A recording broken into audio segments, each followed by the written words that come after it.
Y'all looking for me? Uh, y'all looking for me? Uh, y'all looking for me? Yeah, well here I is. Yeah. Here I is, y'all. Power was out, but I'm back.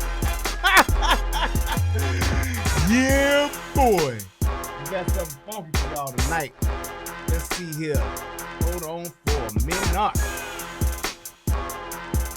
Yeah. I know last time I was on that thing, so I ain't really get to sing for y'all. But on tonight, we gonna do it the right way. So, without further ado, a little bit of this holy grail. The clothes off my back, and I let you still flew right off my mouth. And I watch you eat and I still don't know why. Why I love it so much. Yo, you curse my name in spite to put me to shame. Had my laundry in the streets, dirty or clean. Give it up for fame, but I still don't know why. Why I love it so much.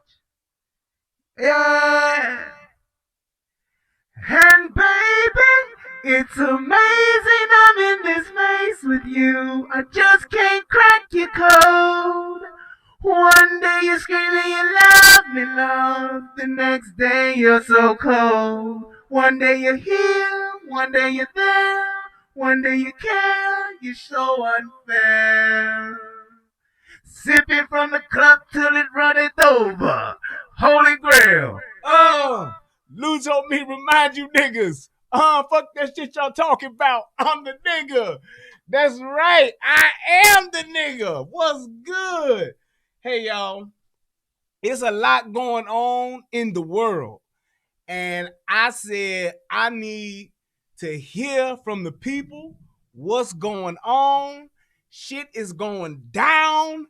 And I don't know what's happening out here. So I need for us to come together and sort some things out. So hit that like button. Hit the oh wait, hold on now. I gotta fix this over here. They got the wrong damn thing on this here title. Nope, that is not right. They got I got my title wrong. Oh, that's because the damn power went out. So look, right before I was literally getting ready to start, the damn power just went out. I just lost everything. It was like it went out for about maybe, I don't know, maybe 4 seconds. But everything had to restart again. My server had to restart, which probably ain't even back online yet because that take a minute. My damn internet had to restart. The computer had to restart. My lights are my lights right now? Yeah, there we go. Just got my lights right because that shit was up. It was crazy, y'all. Just crazy. But what happened over here on my United Guns of America, the damn channel thing was wrong. So I had to make sure that that's right. Yeah, my title was wrong. So it's crazy. But hey, I did the reboot. Took me about 10 minutes to get everything back up. And here we go. He said, did I not pay my electric bill? Nope, that was last month, Lorenzo, for your motherfucking information. Lorenzo Davis with your old smart trying to get in my business ass. Nigga, that was last month. What the fuck you talking about? I paid my electric bill for this here month. So there. Lorenzo, mind your motherfucking business. Stay out of my business, Lorenzo, and just watch the show. But hey, we here, and this is what I want to do. So essentially, I just want to open up the phone lines. I'm gonna start the show on the phone lines. I got the StreamYards thing finally figured out. I'm gonna tell y'all this. I be bullshitting because as technically sound as I am, I could have figured out that StreamYard shit literally a couple of months ago and been doing the shit, but I tried it twice and the shit pissed me off. and I was fucking up, so I just said fuck it. But on tonight, I got it figured out and it's good, so that should work. I'm gonna need somebody to test it though to make sure that it's coming through on the stream. But I got it set up right. Now I do have that, but we're gonna figure it out. So moving right along, let me first and foremost give a shout out to my man Skohar Peace over there on the United Guns of America channel. Quintina Blades, G Friend 94, Angry Man for a Reason, Marcus Thigpen, what's good, and Beverly Jones, good night and all peace. Peace to you too. Hey, now over here on the relationship rehab side of the game, I'm going first and foremost give a shout out to Agent Black, first one in the chat. I see you there, Doc. Troy Sherman, Skohar, my man, excuse me, my brother Eric Abrams, Beverly Jones, Natalie V, Red Bird Eagle. Yes, indeed. That's a new one now. I don't think I've seen that one before. Jamal Beasley. What's up? What's up? I think he new too. Sherry Glenn, Soaky One, Bruce Taylor. What's happening, man? Kyle Larkins. Hi, Kyle. Let's see who else I got here. Alfonso Washington, Jay Dizzle. What up? Yep, had to hit him with that JT, that Justin Timberlake on him. Let's see here. Terrence B and Katrina Hamilton. Bella Mia. What's going on, Bella? And then we got Lorenzo Davis with his old trying to talk about my motherfucking electricity bill ass. And then we got Dookie Badass. Let's see who else is in there. My man DJ Matt 121. Hey, that's what's up. DJ Matt. All right.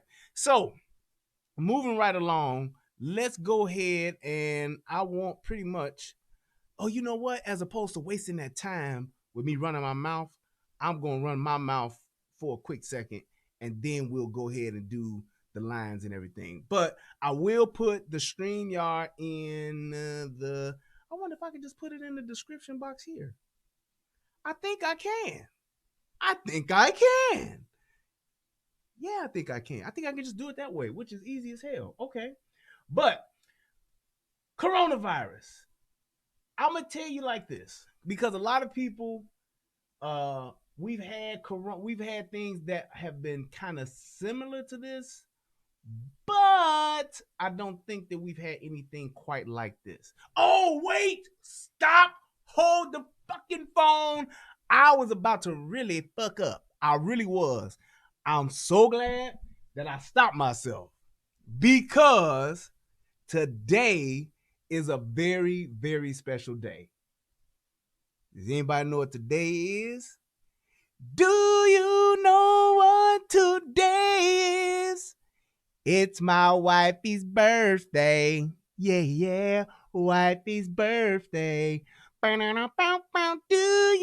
know what today is? It's my wifey's birthday. Yeah, wifey's birthday. All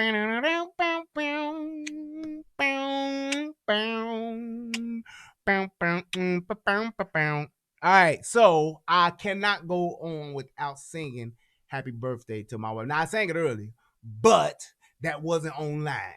So, to my beautiful wife, happy birthday to you.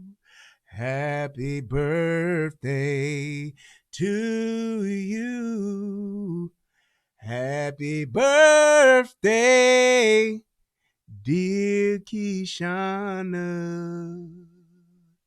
Happy birthday to you. Yeah, buddy, that's what's up. Now, what I'm going to do, and this is going to be some real Chicago shit right here. And only people from Chicago going to know what this is. All right? So, let's see if she going to do this with us. We going to see just now, because I don't even know if she watching or not. But we going to see if she know how to do this. This is the Bad Boys birthday roll call. So, let's see if she know how to do this. Let's see if she going to even answer. Hello, thank you for... Hell no, she didn't answer. Now I gotta get ghetto. Answer the phone! That's ignorant as hell, ain't it?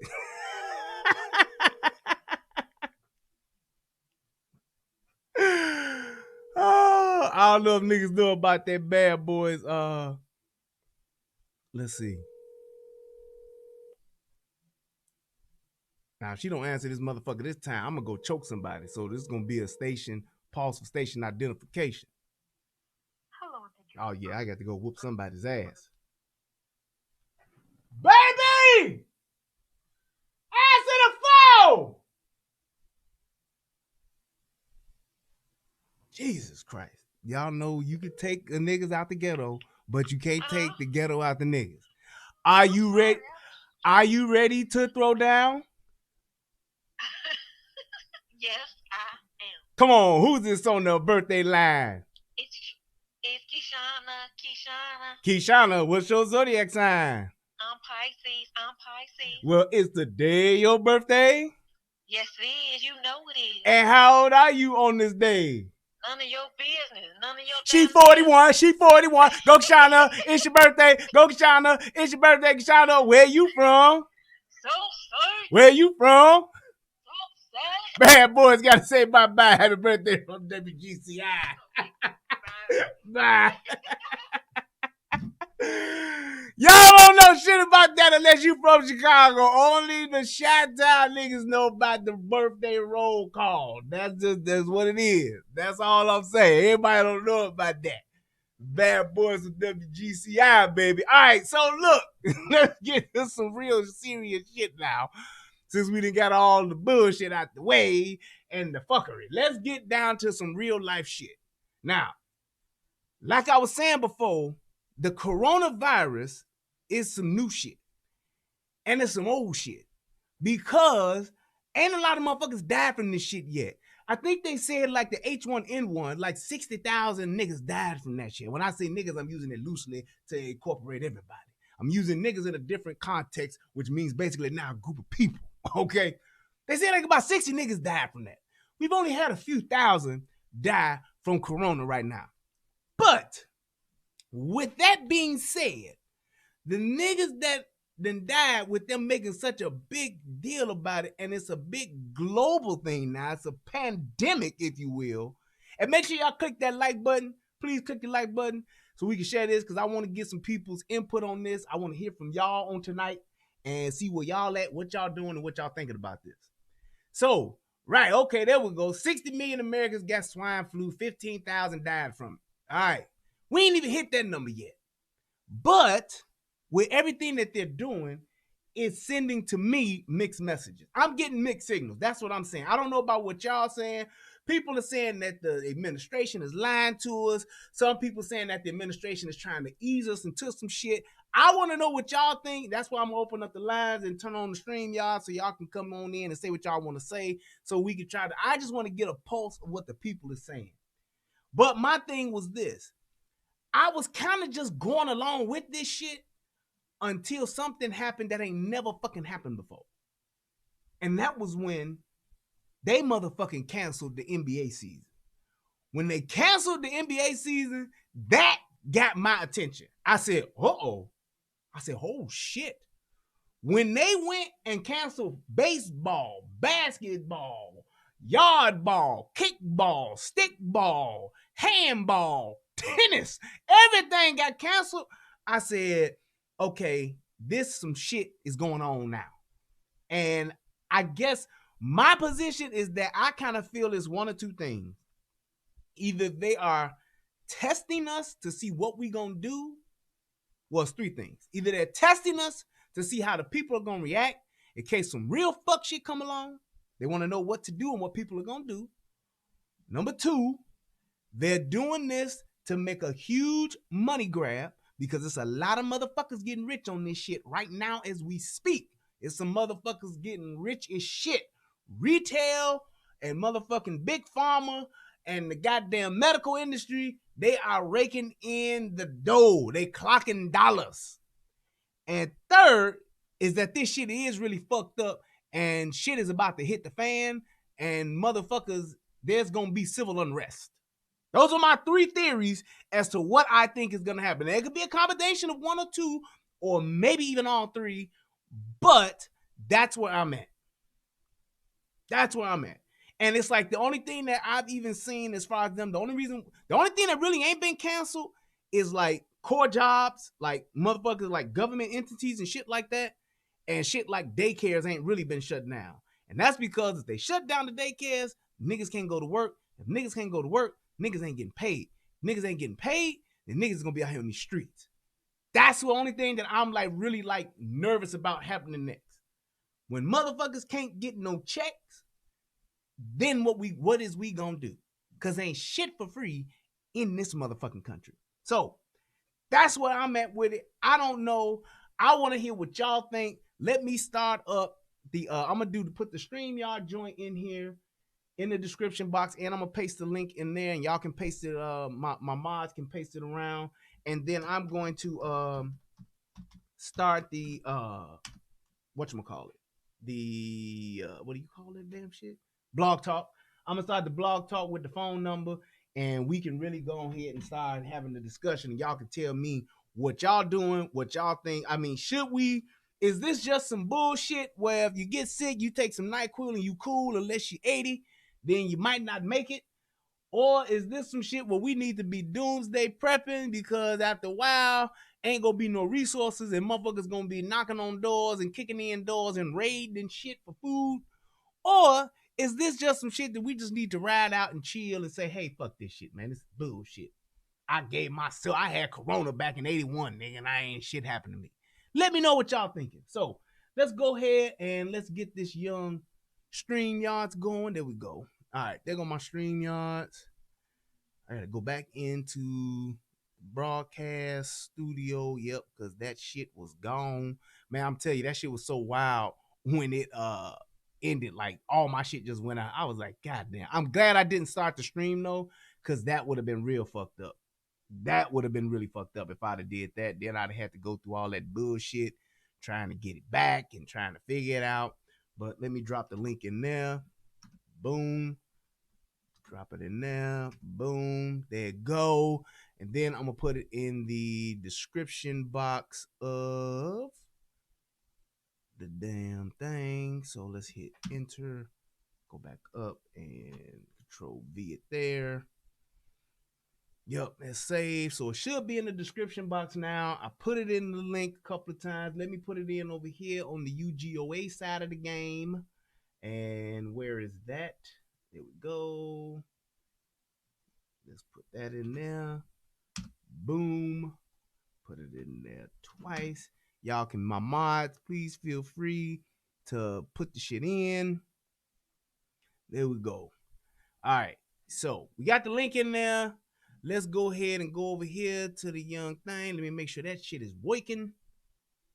Turn that on. Yup, it's good. Okay. So I gotta see first what's happening before I can put it on over here. And then we'll be good to go. So let me start up this here broadcast for this. Yep. All right.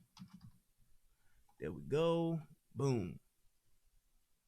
Oh my, we got, yeah. So it's like, I don't know if it's like, how many people out there are really like true doomsday preppers?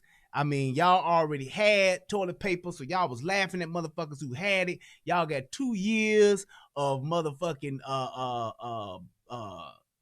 canned goods stacked up. You got rations and everything. How many people are ready like that? And then how many people are just like, I ain't buying shit. I don't care about the shit being gone out the grocery stores. I'm good. I'm doing all right now. In 2 weeks, shit gonna be back to normal, and niggas have spent all this money for nothing. How many people are like that? Let's see. Coronavirus discussion. I'll just keep it simple like that. I had a bunch of other shit in there last time, but that shit didn't work out. There we go. All right, and let's see. Boom. Okay. And now I should be able to do a go live, and then duration we'll do 120, and that should be it. Where is the damn thing at though? All right. Okay, cool. I think we are all set. Don't need no invitations. We got that in there. We got information in here. And don't need that. So we should just be able to go live. All right. So, yes, sir. Yes, sir. Yes, sir. If anybody wants to hit up the StreamYard, go ahead and do so. I will then check you in. This shit is not going live for whatever reason. I don't know why. I got my tags in there. Short pitch required. And discussion. There we go. All right, there we go. I didn't have enough words in there. Okay, cool. Now we're online. Okay, there we go. Now the number is good. Is that right? 516. Yep. 418-5756. Yes, indeed. All right. So now I'm gonna turn this thing on, and then we'll have the phones ready. I'm gonna turn off all this other shit first. My battery pretty good anyway though, but whatever. Let's just make sure, and we're gonna do this. The host can call in. Yep, and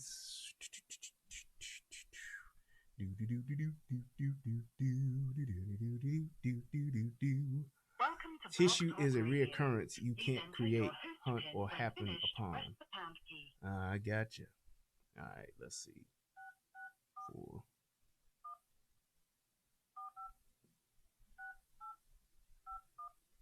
There we go. To start your show now, press 1. To hear important instructions, press 2. I want to start my show now, so I'm going to press 1. Your show will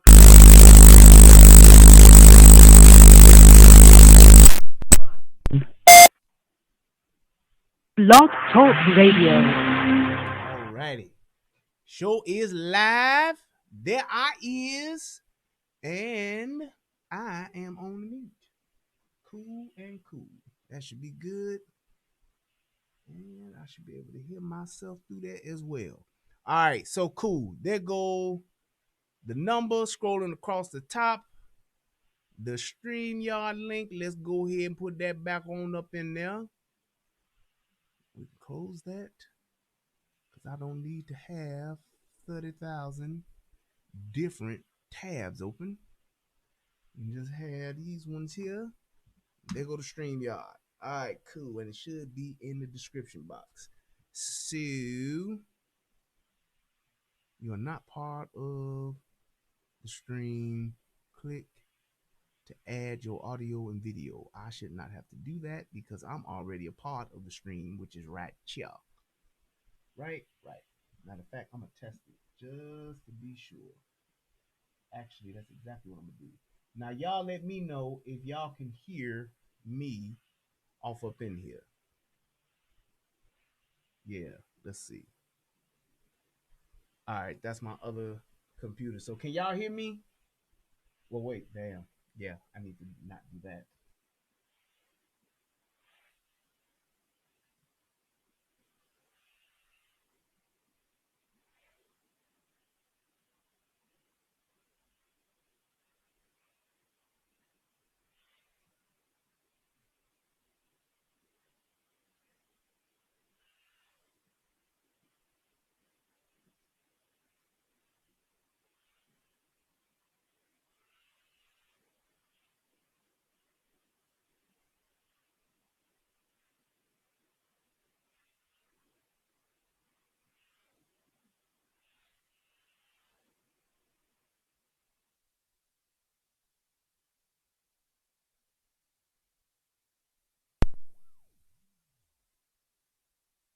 Yep, man.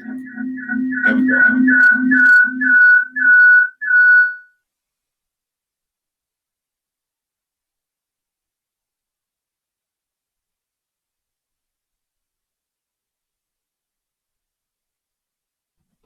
All right, I just wanted to make sure that it worked. So I just heard myself through the computer now, so we should be good. But my mic was off, so I had to turn my mic off first because I didn't want all this mic on and that mic talking. So yeah. So my sound should be back. Now y'all should be able to hear me because I got my sound back on from my mic. So y'all should be able to hear me here. I was just checking over here on this guy to make sure that this was good. And it is now. I just didn't want to do it to where y'all was like hearing that shit. So we good. All right. So now I can just take this and get myself out of there. Boom. And I'm good. So yeah, buddy. Sound should be good. Yep, I'm back now. All right. So here we go. If you are wanting to calls in, you can do that. If not, I'm just gonna tell you pretty much what I'm on and what I'm doing in the midst of the young corona uh epidemic or whatever you want to call it. So here's what I did, and here's how I looked at it. So I did go out to the grocery store amongst all those people. Fortunately enough for me, I already I had bought toilet paper and paper towels the week before, so I was already good on that. It takes me and my family quite a bit of time to go through one of those bulk joints, and I went ahead and did that. I also went to the grocery store and got canned goods. I got odds and ends of stuff to cook. I got meat in the freezer already. Well, still some more meat I need to get, but I already got another way to do that. So I went ahead and did that. However, one of the things that I did make sure that I got a hold of was I did a full arsenal assessment. And what I mean by that is I went through and checked all my guns, I checked all of my equipment, and came up with the assessment that there were a few things that were still missing that I just decided to go ahead and get. Thanks to my brother Eric, who's in the chat or was in the chat earlier. We had a few things that we wanted to make sure that we had in case shit does hit the fan. In my thing with me having my wife, my daughter, we're here in Texas for the most part on our own, and I know a few people, but it's pretty much just us. And then it's like my wife, we're expecting a baby, uh, and it's like, man, if shit does go left, if shit does hit the fan, am I ready? That was pretty much the question that I had to ask myself. And when I looked at my equipment, I said, no, there were a few things that I needed to make sure that I had. So I definitely went out and got a few things. I got a plate carrier. I got some plates. I ordered some extra ammo. Um, yeah, and just a few little odds and ends like that, just to make sure that I had everything that I needed in case shit does go left. That, in a sense, is my ultimate fear. The thing that I thank you so much, I appreciate that. The thing that the telephone number, Alfonso, is right at the top of the screen. It's scrolling across now. It has the big Miss Cleo. Call me now. It's 516-418-5756. So the biggest thing that I was really like concerned about was just saying, hey, if shit goes left, and we're just talking, when I say shit goes left or shit hits the fan, I'm talking civil unrest. That means there are no more resources as far as those things that we are so dependent upon day to day. When you have those things that are gone, when the grocery stores are empty, I mean, just think back to like when Katrina hit, right? And Katrina, when it hit, truth be told, there was never an official martial law put into effect. For those of you who don't know, do y'all realize that martial law has never ever been declared in the United States? We've never had it. They had a military presence in Katrina, in Louisiana for Katrina in New Orleans. They had the military there to take precedent, to establish order again because it was so chaotic. But there's never been a thing to where there's an official call to martial order. And basically what martial order means is that the military runs shit now. When you have that happen, shit is bad. And just in this thing here with people not with them canceling the NBA and all of these sporting events, no public events are anything over 250. They telling you don't do it. It's canceled. All of that shit going on. It's like what's gonna happen next is gonna be saying not that we strongly recommend, but that you just can't. And when you start taking away people's rights, when you start taking away people's liberties, just think about it. You can right now stop watching this amazing broadcast and could go outside and go to the store. You can go see your grandma. You can go see your auntie. Go hang out with your brother. You can go and just do anything you want. Go to the gas station, get you some cigarillos. Go and buy you some Dairy Queen. Go get you some ice cream or something. You can go do that if you wanted to. If you're in Chicago, go get you a Jewtown Polish or some White Castle. You could go do that. There's a curfew in place. If there's martial law, ain't none of that. And if you on them streets, nigga, you are subject to arrest. Now, kick it up a notch. If you're doing those same exact things, and for some reason, you need something. You under martial law, but you need something. I need food. I need water. I need diapers. I need Similac. Now what are you going to do? Sit at home? You're going to go out there in them streets. And when the stores are empty, what you going to do? You're going to go knock on somebody's door eventually. It's only so many police in the neighborhood. There's so many police that you can have to where if there is civil unrest and everybody is taken to the streets and there's rioting and shit like that going on, when there's rioting, what do the police do? They try to control as best they can, but once they get overwhelmed and outnumbered, they back off and get out of there. So now it's the people ruling themselves, governing themselves. When you get to that point, what you gonna do? It's you against the world. Your back is against the wall. So that's my thing, man. And that's what I was concerned about. And I wanted to make sure that I was prepared for that. All right. So I thought my man Bolo was on the stream, y'all, but I guess he switched off. But I got somebody on the phone line, so let's go and do that. Alrighty. And boom. Caller, you are on the air. Hello? Yes, sir. You Yeah, I can hear you. Let me make sure that. Let me go ahead and make sure that I got this right there. You show out, People should be able to hear you. Doing when you was doing Can y'all hear I'm now? not Can y'all getting hear off the him now? topic, man, but yeah, I enjoyed your show, man, and you bring it from a good Yeah, me perspective too. when you talk about certain things. Say something, caller, because I can't hear you now. Um, Able to. Oh wait, hold on. All right, caller, can you hear me? yeah, can you hear? Yeah, I can hear you. Nope. Can you hear me? That's there, and call should be coming through. Hello. Why folk can't I hear him? Audio I can good. hear. I can hear myself. Okay, I can turn that down. But let's see if I need to just turn. Can y'all still hear him now? Because I can hear you now. That's weird. He's live. Screen. Yeah, I'm here. I'm still here. Okay. Here it is again. We can't. Oh, y'all can't hear the caller. Okay. All right, cool. So I can hear you too. All right, go ahead, bro. Well, man, this is what I'm saying. I'm 45-year-old businessman, man. I don't want to say. And I've been around for a while, man. I used to work in a bookstore Okay. years back. And Shit. I think, man, government is doing a quick money grab right now. You saying it's a money This grab? ain't nothing but the flu.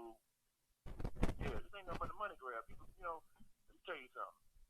You don't know when the government is doing something when they don't tell you. Right. They putting out on the news. You when you go out here and buy bleach. These things that you already should have. You, especially black people, you supposed to have some bleach in your house. You have some peroxide. You're supposed to have some alcohol. You're supposed to have soap and stuff in your house. If you had to run out there and get that.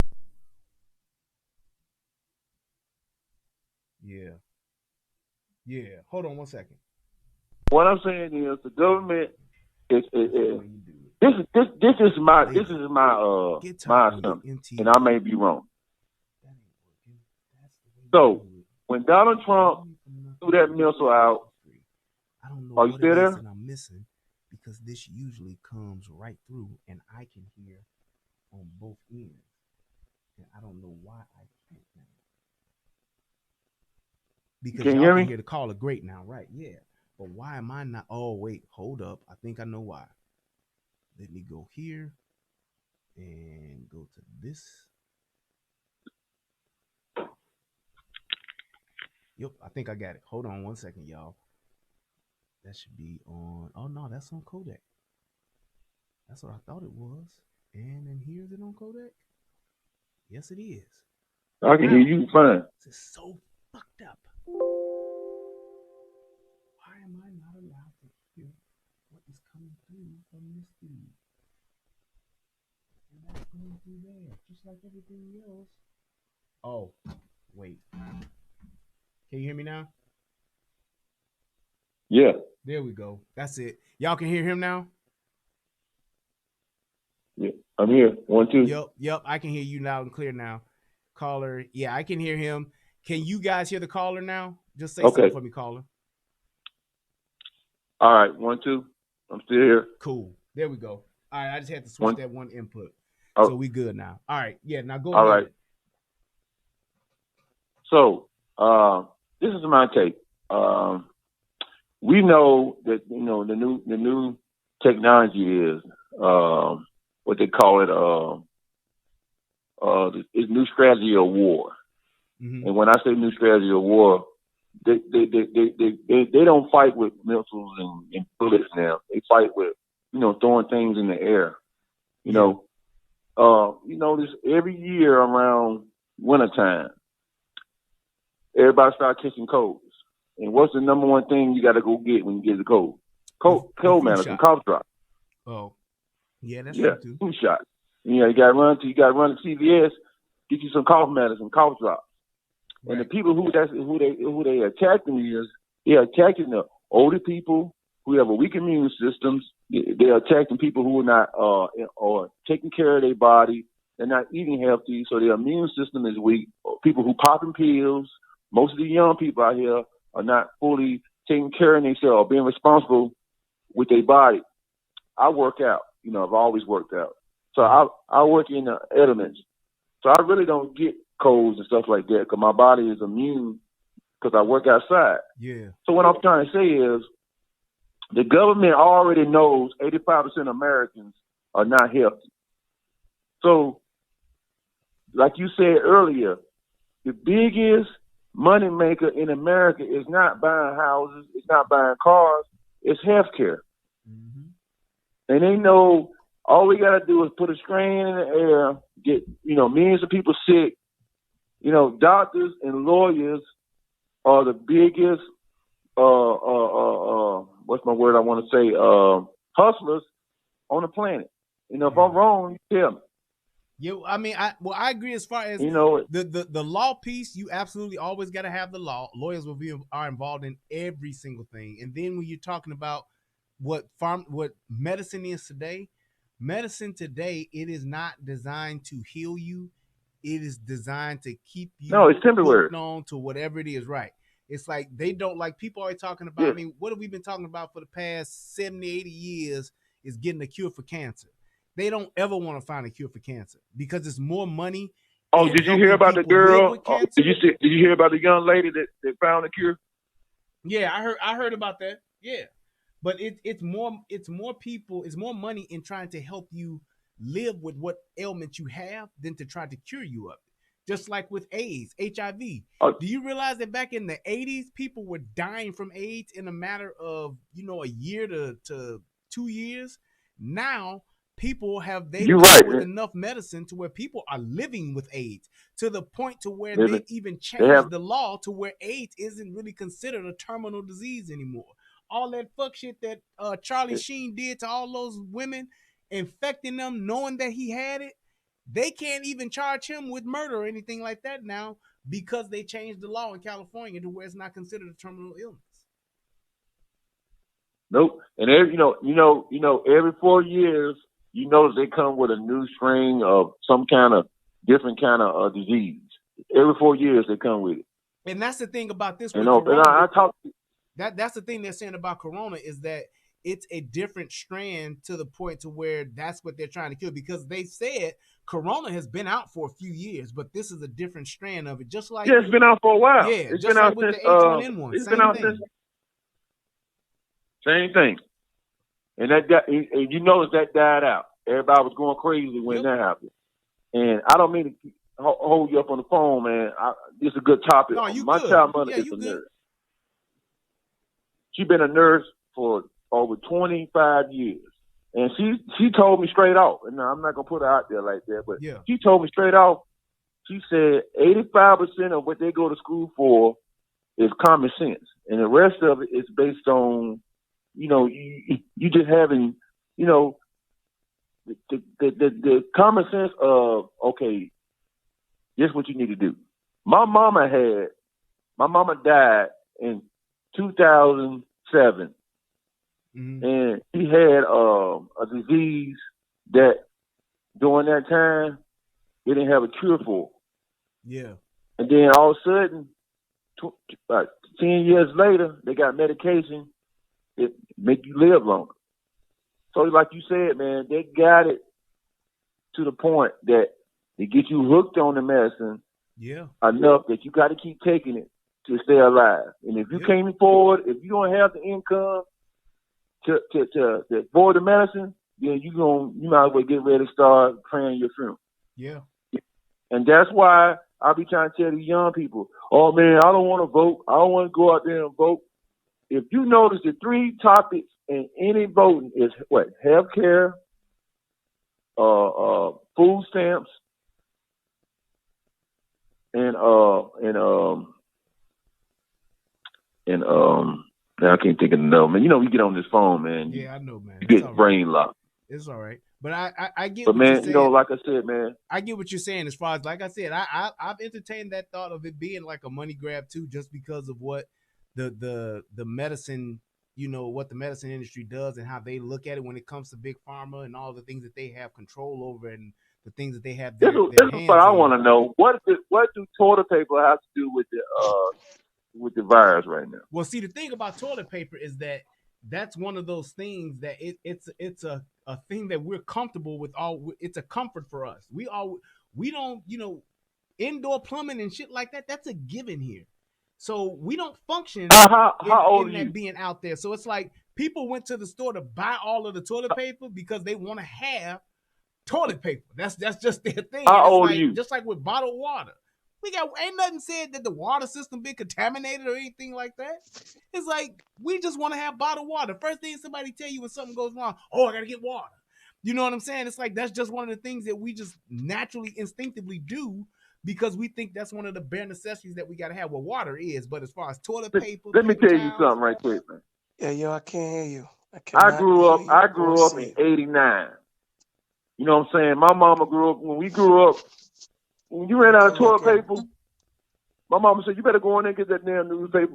Yeah, exactly. You remember and worst case scenario, as nasty as it may sound, we run out of toilet paper, your ass gonna use a wash rag. That's what you gonna use to wipe your ass. A wash rag. That's you better what go in there and get that newspaper. Yeah. You are exactly right. These young kids are spoiled, man. This generation is spoiled. And I told my daughter, I said, if anything was to ever happen and y'all have to go on survival mode, y'all ain't gonna be able to do it because y'all used to Google shit. Yep. Y'all know how to go out in the woods and know what flower to eat or know what plant to eat or know how to cook something or know how to start a fire or let me Google it. Man, bro, let me tell you something. Most of us don't even know we don't know how to do a simple thing. Most of us, especially black folks, Most of us don't even know how to do a simple thing as far as fish. We don't even know how to fish. Exactly. I mean, just simple, go out here, catch bass, catch crappie, catch catfish, perch, whatever the case. Most of us don't even know how to fish. I have personally fished maybe 3 times in my entire life. I know how to do it, but most people don't even know what it takes to actually go and fish. Niggas will be YouTubing that shit. Hey, do you remember that movie that not Charlie Sheen? What's the one that did the God's name that damn movie? When because they made a new version of it when the Chinese people came to the U.S. and invaded the U.S. and then them 4 white boys they ran and hid and they started fighting against the Chinese people. You remember that movie? No, I don't remember that one. But anyway, if we ever, like you said, Red Dawn. My brother Easy, he a movie buff like me. He came up with it, Red Dawn. Yeah, Red Dawn. If we ever have to go to that point of survival mode, I'm gonna tell you right now, bro, you can kill this generation. Yeah. Because they don't have the grandfathers me and you had. They don't have the mamas me and you had. Like, we know how to put some shit together to make it. Yeah. Yeah. And we didn't have ramen noodles. Right. I was about to say, it's like I've been in situations where my brother can tell you, we've been in situations where we was broke, didn't have shit, but $10 to both of our names and had to survive for 2 weeks on $10 for food. Me and my brother, kids, and I'm talking about gotta call straight up bologna, salami, a loaf of bread, and that's it, and some mustard. 2 weeks till a nigga get paid again. On the real, it's like shit. Hey, look, the pot of milk. Man, I'm telling you, yes, government cheese and all of that. It's like, and that's the thing as far as just with the panic of this. And I do have to concede the fact that even myself, I'm part of the victim of that too, to where there was a sense of panic to being out in the street and getting resources and having supplies and stuff because we don't know what's ultimately going to happen here. It's just like when y'all remember, and after this, I'm going to go ahead and bring in Bolo after this too. But do y'all remember when Y2K came about? Y2K came about and niggas. Hey, let me ask you something. I'm gonna say this right here before I forget it. If you ask a black person how to funnel water, like if your water system go out, if you ask a black person, well, if you can't get in the water and the water system shuts down, do you know how to funnel water to clean it? Oh no. Every young black man gonna be no. That motherfucking young boy, you know how to change the damn tire. Yep. Young, I was just about to say that. Young people don't even know how to do basic stuff like that, change the tire, let alone they don't know you can take. People don't know this, and this is just some knowledge real quick. Eric, you can't say shit because you come from a different cloth of niggas. You ain't included. You are the anomaly, sir. So no, you don't get to say you do. But I'm gonna say this: most people don't know this.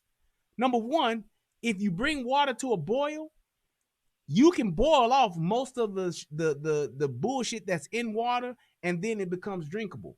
If you bring it up to a boil, you let the shit boil for a few minutes, you let the shit cool down, you now have drinkable water. Number two, water sources that are in the home, your water tank heater. If shit goes left and everything's cut off, ain't no power, ain't no electricity, ain't no water, nothing, you got in most houses anywhere between 25 to 50 gallons, in some houses 80 gallons of fresh water in your water heater tank. Third source of water is the back of your toilet. May sound nasty to your ass, but that water that's in the back of your toilet, that come from your main water line, just like everything else. Drinking water. So if something does go wrong, you don't need to be flushing. You need to bury your shit outside. You dig a hole outside, and that's what you shit in. And you cover that up. But you take that water that's in the back tank of your toilet, and you put that in bottles, and that's drinking water. How many toilets do most people have in their house? At least 2. I wish you would come on more than you do, because I catch you. You might come on more, but I don't get your live feeds as much. Yeah. Well, make sure you just that subscribe I to don't the know how channel long. and subscribe to the channel and click that bell notification to make sure that you get them. I usually stream every other day. It's just that this past week was a little rough and Okay. shit was a little wild, but usually every other day I try to stream about something. Yeah, damn it. But yeah, man, this is But just you need to home in. You need to home in on this topic right here, bro. yeah. If you hit anything today, this topic you need to hit on, because these young kids right here, in this generation, they stuck on dumb. Yeah. All they worried about it's is likes. it's partially our fault. This is the things that have gotten lost on how we used to be, and I'm sure you in your mid 40s, like you said. See, even back then, there were men that weren't as prevalent in the home. A lot of us didn't have fathers in the home. I fortunately had mine literally right around the corner, but there was still men in the neighborhood when we were growing up. We still had uncles living with us. We still had man next door across the street that worked on cars. We still had men that worked with their hands still in the neighborhood. My next door neighbor, Mr. Morrell, shout out to Mr. Morrell, literally my second father. Literally my second father. I mean, the man was a man's man. The man, one of the strong. I never saw another man literally pick up and carry transmissions with one hand. I've seen this man walking up into his yard because he was a transmission repairman. He was a mechanic. Literally would pick up a transmission with his hands. That's how fucking strong he was. But he had a trade. He always taught us kids, showed us kids how to do stuff. We learned how to do things. I helped him build a concrete wall in front of his house. Showed him how, just those type of things. He was always that kind of man. And we had men like that in the neighborhood. Well, now, because of the lack of fathers in the homes, that whole aspect is gone. Ain't no more granddaddies no more. Granddaddies ain't out doing. Granddaddies damn near dead nowadays, or they ain't shit nowadays because they young as shit. They granddaddies so nowadays. Let me throw this out there. Go ahead. Let me throw this out to people right here that ain't ready for this one. If you ever run out of gas and if you got a generator and the gas and you're not near no gas, you know you can unhook the motor that makes the electricity from the generator, hook it up to a bicycle, and hook it up to if you got skills in the mind and you get somebody to pedal the bike, you can use that same motor from the generator and put it behind, put the some way you gotta have common sense in inventing. And most of these young people do have that part. Yeah, I will give them that. This generation right here just don't have common sense. And I tell my daughter all the time, you could be smart and all outdoors, but if you don't have no common sense, in the scary movies, it's always the smart people that get killed, ain't it? Yeah. I cannot. And I tell these young people out here, y'all more advanced in technology than we were. But if it came to survival mode, the women gonna come follow me and you because we know how we gonna keep people alive. Yeah. Yep. And I don't know how more. My homeboy said, "Don't give up on them, man. Just keep on talking." But man, I see a decline in the young black men about trying to learn. Right. And society is teaching so many of our young black men about it's more important to be in the in crowd or to worrying about somebody liking me on Facebook and, instead of getting out here, getting a job, right. They worrying about a title and all that. You know what I'm saying? Yeah. And, like I said, man, I don't need to keep up your time, man. Yeah, but, well, I'm going to go ahead and my grandma was a school teacher. I appreciate your call, man, and I'm going to go ahead and respond to what you said. I'm going to let you go, but I'm going to respond to what you said. So it's like we have to do things like this to where we at least provide the information. And I urge anybody that has just the ability to just put information together and put it on your Facebook, put it out in the world, put the information that you have. If it's actual information, if it's steps, rules, tips, all of that kind of stuff. Put that kind of stuff together so that people can have access to it, because a lot of young people, they just don't know because they just don't know. They don't know because they're not exposed to it. Yes, it's a lot of young people that, oh, I ain't got time for that shit. I'll fuck that shit, nigga. I don't want to be bothered with that bullshit. But there are a lot of them that just don't know because they haven't been exposed to it. And once you expose them to it, that light can go off. Well, it can come on. And then they can get a thirst for something different. So it's like we have to take the things that we know and the things that we want to talk about and those things that we think people should know and we know that we ain't giving to nobody else, and do those things by doing something like this and putting it out there. All I'm doing now is just having a conversation. Because right now, today, I'm for the most part okay with what's going on in the world where I can deal with it. I'm at least right now anywhere between 30 to 60 days okay. With the shit that could go left, shit goes to just hell in a handbasket in the next 2 weeks, I could survive fairly decent for the next 30 to 60 days. I would be good. But there are a lot of people who aren't even close to being in my position, and that's why I wanted to talk about this. So let me see if I can bring in Bolo. I just want to make sure that my Streamlabs is going on right. Let's see. Now y'all can hear that, but I can't. Can y'all hear that little testing noise? Y'all let me know if y'all can hear that or not, because then I don't know if this is working, if I need to switch this plug back or something.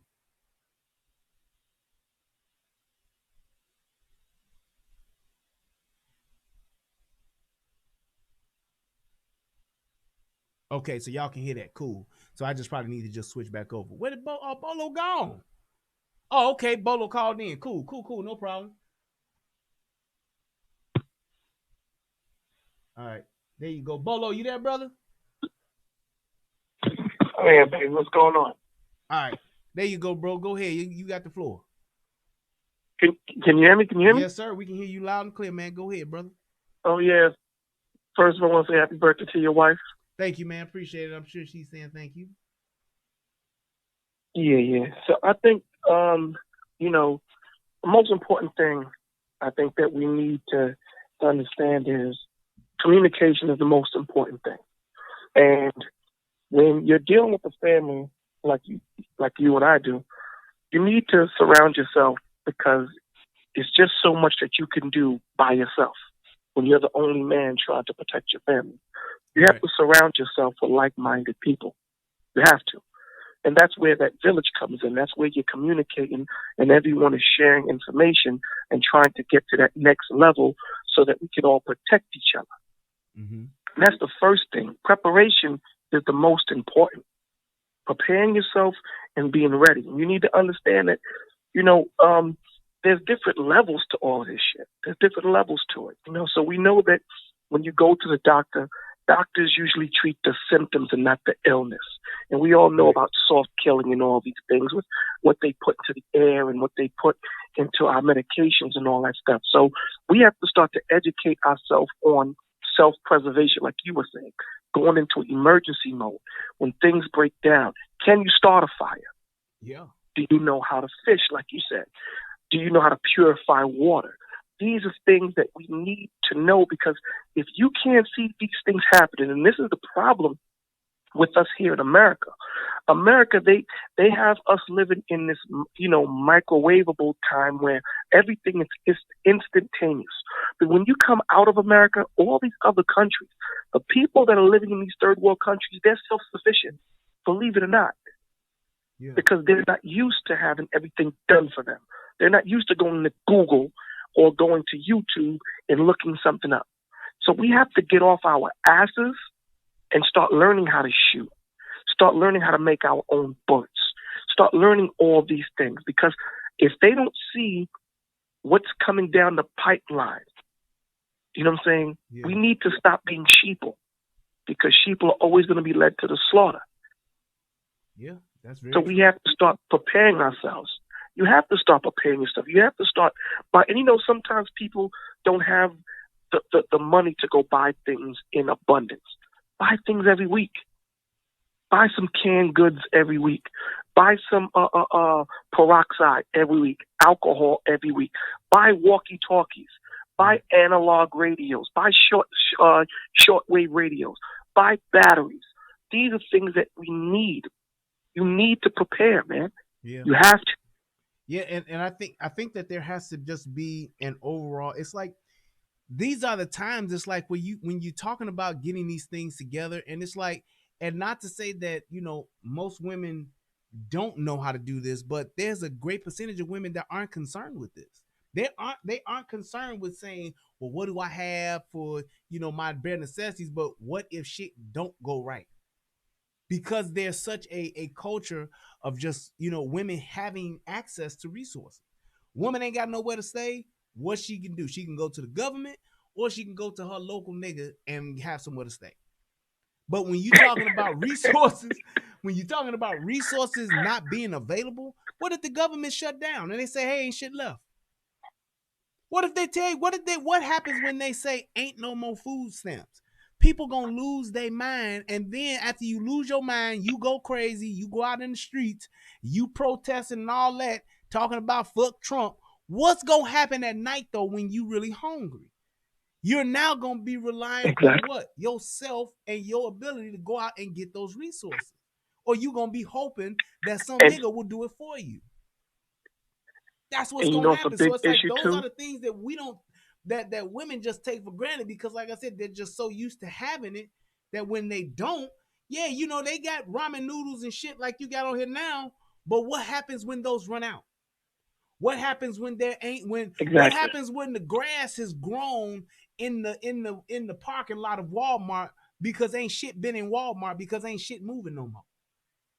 You know what I'm saying? When you go to a store, to a gas station, and it's literally abandoned, when the rioting and the looting has taken place and ain't shit left, what do you do then? It's like it's gonna be, hey, I'm gonna go try to find somebody who got it, and I'm gonna try to take it. Are you ready for that? I was talking. There was some friends of mine on TV back in Michigan. Some young girls that my wife and I know that used to go to our church, and they were online talking about all the shit they got. Yeah, we got our toilet paper, we got our paper towels, we got our canned goods. And I was like, are they fucking kidding me? I literally got on their live and was like, hey, look, y'all better stop telling people what the hell y'all got. Because when a motherfucker sitting at home, they gonna come and be like, oh, y'all need to go make a withdrawal over their house because there ain't nothing over there but some women.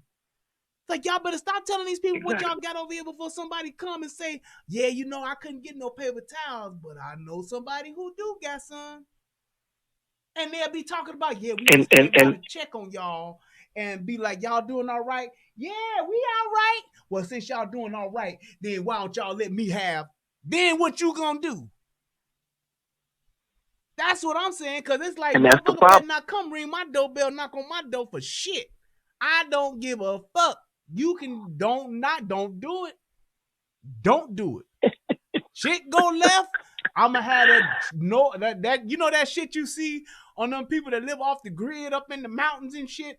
Them people that ain't a part of society, they have no trespassing. They have do not enter. They have private property. Yeah. That's all you gonna see on my front lawn. Yeah, my neighbor 10 feet away from me, but damn it, it's a new day. If I catch you on my property, you are trespassing. That's exactly how I'm gonna let you gotta look at it. Because if you don't, people are gonna pull it. They gonna pull it. And that's what and that's the biggest. Go ahead. And that's the biggest issue. The biggest issue is going to be, it's not going to be the police coming into your neighborhood.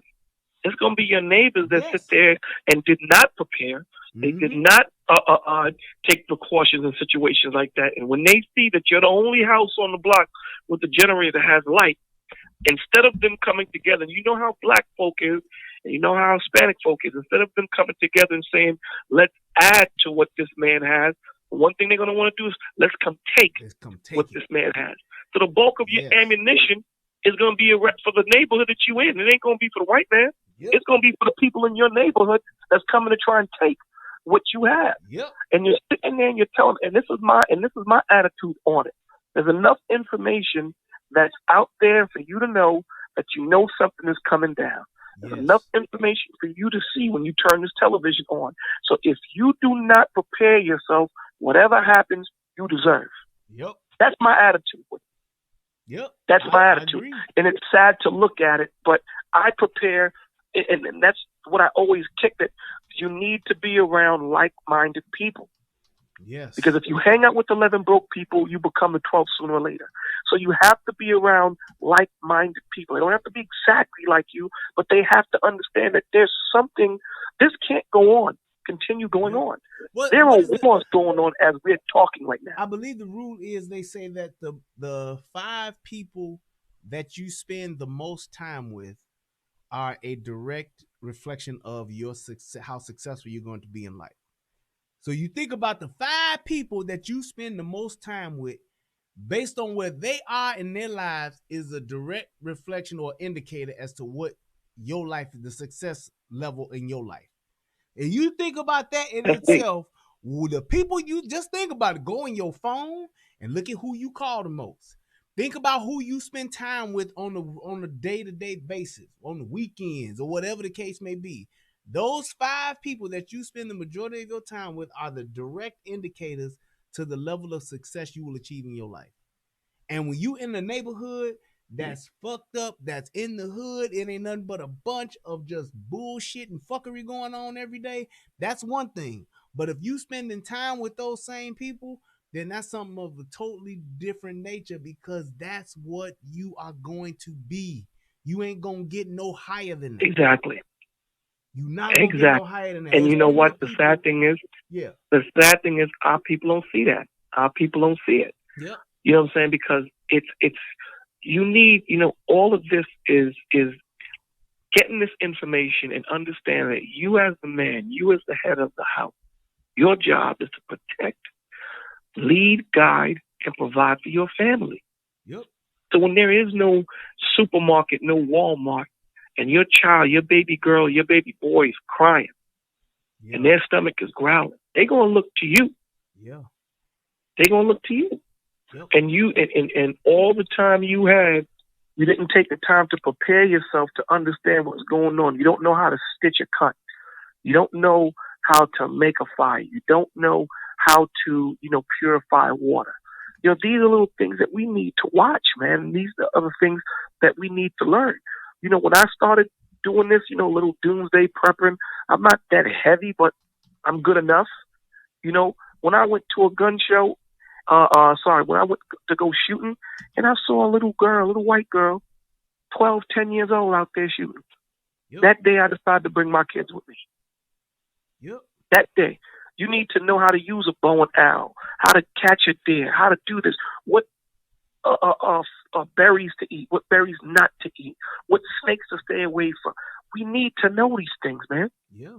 We need to know it. And oddly enough, my mom and you said something good. My mom just asked me that. She's like, "Are you gonna take?" Asked me if I was gonna take my daughter to go shooting. Yeah, I said no. I said she's about to be 7. I said I'm gonna test her a little bit to see maybe this summer if she can handle it. I said, and then I'll give her maybe 1 or 2 more years if she's not ready. I said, but by 10, she gonna have a rifle. I'm buying her a 22 by the time she's 10. She's gonna. If she don't take 2 on her own, by then, have her start breaking the gun down. Yeah. Don't have her shoot, but have her just start breaking it down and become familiar with it. Exactly. You know what I'm saying? So that when you do take her shooting, it's not something that's foreign to her. You know what I mean? Yeah. And I think what you just said was very key. What you said was very key when you said that, sometimes, in this younger generation, they may not have that information. Not that they don't want it. It's just that they don't know it. Yeah. So I think that, we need to figure out how to get this information out, because out here in New York, they had a light quarantine in New Rochelle, where the National Guard came out and things of that nature. So what happens when they shut everything down? Exactly. New York City, everything is trucked in. There's no food that's growing. And everything is a tunnel or a bridge to come in and out. So a week with no food, you have pandemonium. Yeah. And what the government's going to do is exactly what you said. If they can't do anything to stop the rioting, all they're going to do is contain it. Yep. And I'm gonna tell you, I'm gonna go a step It's further. not going to come into these different neighborhoods. I'm gonna go a step further and tell y'all this. When you talking about shit hitting the fan, civil unrest, rioting, and all that kind of stuff, the very minute it happens in our neighborhood, in the hood, that's gonna be the first place they're gonna pull out of. They gonna let us, Of black course. folks, us niggas, they gonna let us tear Handle each other apart. I promise y'all that. Yes, sir. They gonna let us do it. They are not gonna they gonna pull back so quick, you gonna be like, damn, did they even show up? They gonna pull them out of there so quick, and they gonna step back and say, hey, let them tear each other apart. If exactly. It's a frenzy. Even integrated. We gonna be just amongst each other, exactly, like fucking cannibals. I'm telling you. They're gonna go back and you know, so crazy. They're gonna protect the rich neighborhoods. They're gonna protect the yep. neighborhoods. That's who gonna get the protection and the resources. The National Guard, and when they come in there first to establish perimeters. They gonna come to the hood last. Believe that. I remember. You just read my mind, brother. I want to say it was 2010 or 2011, one of those years. But it was the 4th of July weekend, and there's a project not too far from my house called Altgale Gardens. And there was so much shooting the 4th of July weekend, 86 people got shot in just this small area. Altgale Gardens is maybe about a 5-block radius, maybe about 5 blocks big. But in that little area, there was so much shooting. The police literally pulled out. We was like, man, and it was the project was so close to my house in Chicago, we could hear it. We were literally outside 4th of July, like, God damn, they are shooting like that. And some of the police officers from our neighborhood was riding by, and we like, dude, what the fuck is going on over there in Altgale? They was like, man, they shooting so much, nigga, they pulled us out. We said, what? He said, nigga, they told us to get out of there. Literally, get out of there. That's how much shooting was going on. Yeah.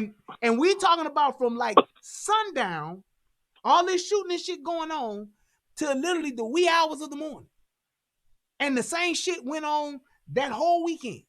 86 people were shot. We're not talking about how many shots were fired. 86 people got shot in 2 days. Wow. Pulled them out. Said, and you know, even get out of even there, when you, we can't do nothing. It's too much. Too much shooting. Right, and you know, it's so crazy. Even when you're integrated, we're still segregated in our neighborhoods. Mm-hmm. And in situations like that, when it gets too crazy, and like you said, they make that perimeter. All they got to do is just drop a bomb. All they got to do is just drop such and such. I'm telling you, man. You know.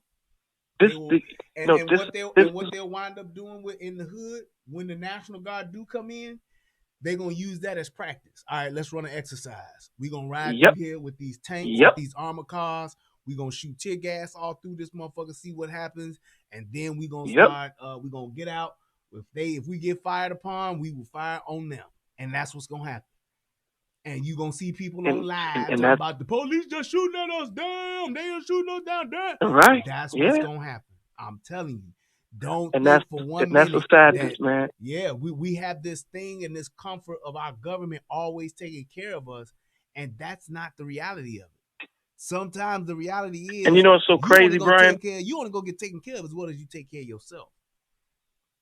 Exactly, and you know, it's so crazy, Brian. You know, like I said earlier today, you know, I'm just watching, you know, around YouTube, and I'm just looking at how us as Black people, we tear each other down. Yeah. Now, imagine, and I'm just seeing how we do it on YouTube. People don't even know each other. People have never met each other. They only have YouTube relationships, and they're wishing death on people. They're wishing rape on people.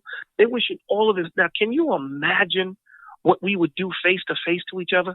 Man, exactly. You don't reverence your own brother. How much more these people looking in on us? How much more are they gonna reverence your life? And that's what they not. We don't understand that. That's one of my biggest problems with black folks, us niggas, loose niggas, whatever you want to call it. We don't understand the concept of saying, hey, the expectation that you have, and I use this analogy in relationships all the time, relationship advice. The expectations that you have for somebody else, you need to already have them established for yourself. Mm-hmm. You want a man to treat you right, you want a woman to treat you right, you need to be treating yourself right yourself. If you don't have enough self-esteem to take care of yourself or to treat yourself in the manner in which you want to be treated, that's where the work is, right there in the door. You have to put yourself in the position to where you matter enough to where you're willing to show any and everybody, nah, you ain't gonna do that to me because I ain't gonna let you do it to me. Not my expectations of you as a person. I'm gonna show you what it is I expect. You ain't gonna talk to me this kind of way. Exactly. You ain't gonna treat me this kind of way. You're not gonna use me this kind of way. And I don't care how good your vagina is. I don't give a damn how big your penis is. I have standards to myself to where I will not reduce myself to just some good ass or some good dick. And when you can do that, you open yourself up to a whole different level of people. Not, oh, I'm gonna get this knight and shine. You putting yourself on a whole different level of people. That's where you need to be. Let me throw something on. Let me throw this on top of that. The government side. Go ahead. Let me throw this on top of that. Right on top of that, how do we expect our children to have that example, to know what that standard is, if we're not providing them that example and that standard when they're children? Exactly. Because they're and the thing is, how do we? They're watching us. They're learning it from us. There you go. There you go. Even when a child is not able to speak, they have eyes and they have ears. They are processing that information from us. They are watching us. That was just like the other day when Tommy was doing that stream about the Jasmanian devil. When he was talking about her, how she was going off talking all that shit and all of that kind of stuff, and she was doing all of this stuff and yelling and screaming, and it's like all that time that she's doing that baby is right there in her arms. Yeah, the Roach Queen. That baby is in her arms. Whether it's a little baby, the baby can't talk or none of that stuff, I get it. But that baby is receiving that information. The voice inflection, the language, the words, all of that kind of stuff. That baby is processing all of that information. And it's like when you think that kid is going to get older, what that kid is going to respond to is that noise level. And you know what they don't get it? What they don't get is, remember, before we ever had language, we had body language. Yeah. You know what I'm saying? Yeah. There's a lot of times that I'll watch television and I'll turn the volume off just to see if I can kind of figure out what the two people are talking about, just due to body language. Yeah. Because a lot of the times you may not have sound and you might have to figure out what's being said or what the issue might be just by body language. So when this child is only hearing vibrations and sounds, they're reading your vibe, they're reading your vibration, and they're seeing it, that vibe that you're pushing out, that negative that you're pushing out. I mean, he was playing some videos today, and some of the things, he was playing a video of True Freeman, and some of the things he was saying about his daughter, god damn. Exactly. I was like, yo, Duke, are you? And it's like when you think about what you, it's like this. There's a certain level of entertainment, if you will. There's a certain level of character, if you will, that people will generate, even though it's not a part of them. So it's just like when you have, and it's like there are certain people, like I know what's funny. I have a very, very strong sense of just, of just sense of humor. I can find some funny shit, and that's one of the reasons why Tommy and I get along so well. It's like because of how we grew up and the era in which we grew up, we can identify a lot of funny shit. And the shit is hilarious. I know how to make motherfuckers laugh. I learned how to talk about people because I was a kid that got talked about. And it was like when I grew up, there was, I was a fat kid and motherfuckers talked about me all the time until I got tired of it. So by the time I was in like 8th grade on through high school, my first 2 years in high school, I got talked about. And then I started talking about motherfuckers. My daddy was funny. My aunts was funny. My uncle was funny. And I started using that shit. And it got to the point to where I started making motherfuckers laugh. And I was able to make a motherfucker laugh by talking about their ass. It got to the point to where I was so motherfucking confident in that shit. I used to start off with myself. A nigga say something like, oh, look at Brian fat ass. I'd be like, okay, nigga, let's get this out the way. I'm fat. Yup. And I ain't got no name brand clothes. Yup. But nigga, my shoes ain't looking like a motherfucking can of Pringles, nigga. Now let's talk about that shit, because that shit you can change. I can't go lose this weight right now because I don't want to, but let's talk about the motherfucking hat you got on. Let's talk about the lining on your forehead. It's like I was able to do that, but I learned that shit. So it's like there's a certain level of just entertainment that you want to bring to it. But then what a lot of these niggas are doing now, they're making shit up and fabricating shit, not embellishing, but fabricating shit to a persona that they can't even recognize who they are themselves, and they get lost in this shit. Them niggas really get lost in this shit to where they're saying shit that they don't even realize how they're contradicting themselves 2 days ago, 2 weeks ago, 2 months ago, 2 years ago. That's how fucking far they're trying to be something into this. Yeah, and it's sad to see somebody to where this is all that they have and this is all that they're clinging to where I gotta keep spending this bullshit even though I know it ain't real and everybody else know it ain't real. I have nothing else to move on to, so this what I gotta do. This what I gotta do. And it's like, but you know what that has a lot to do with too, Brian? You know what that has a lot to do with too, man? That has a lot to do with, especially in our community, mental illness, brother. Yeah. A lot of the times, a lot of the times these people that are on YouTube or on social media, whether it be the Twitter or the Instagram, these people have mental illness or depression. They don't have no life outside of the YouTube or whatever, and they can be whoever they want on the YouTube. That's why when you have a lot of times when you converse with these people or you have a conversation with these people, it's like reasoning with a 10-year-old. That common sense isn't common. And, truth isn't truth. And it's like when you sit there and you say something to them and they go on a tangent on. Yeah, and I will say this. To those people that always say that I don't never say shit wrong, bad about Trump. From Donald Trump, Barack Obama, George Bush, Bill Clinton, George Bush Sr., all of them, Reagan, all of them, their greatest travesty of all of their administrations has been them slowly but surely chipping away and destroying all of the mental illness facilities. Think about how they're used to, and those of you that are around my age and older, y'all remember there used to be the Crazy House, right? Don't y'all remember that? I know I do. I remember the Crazy House. We had one in Illinois down in Monee. We had there was one I want to say it was either downtown or it was on the west side. But there were crazy houses everywhere. People who were not mentally able to function in society, there were places for them to go.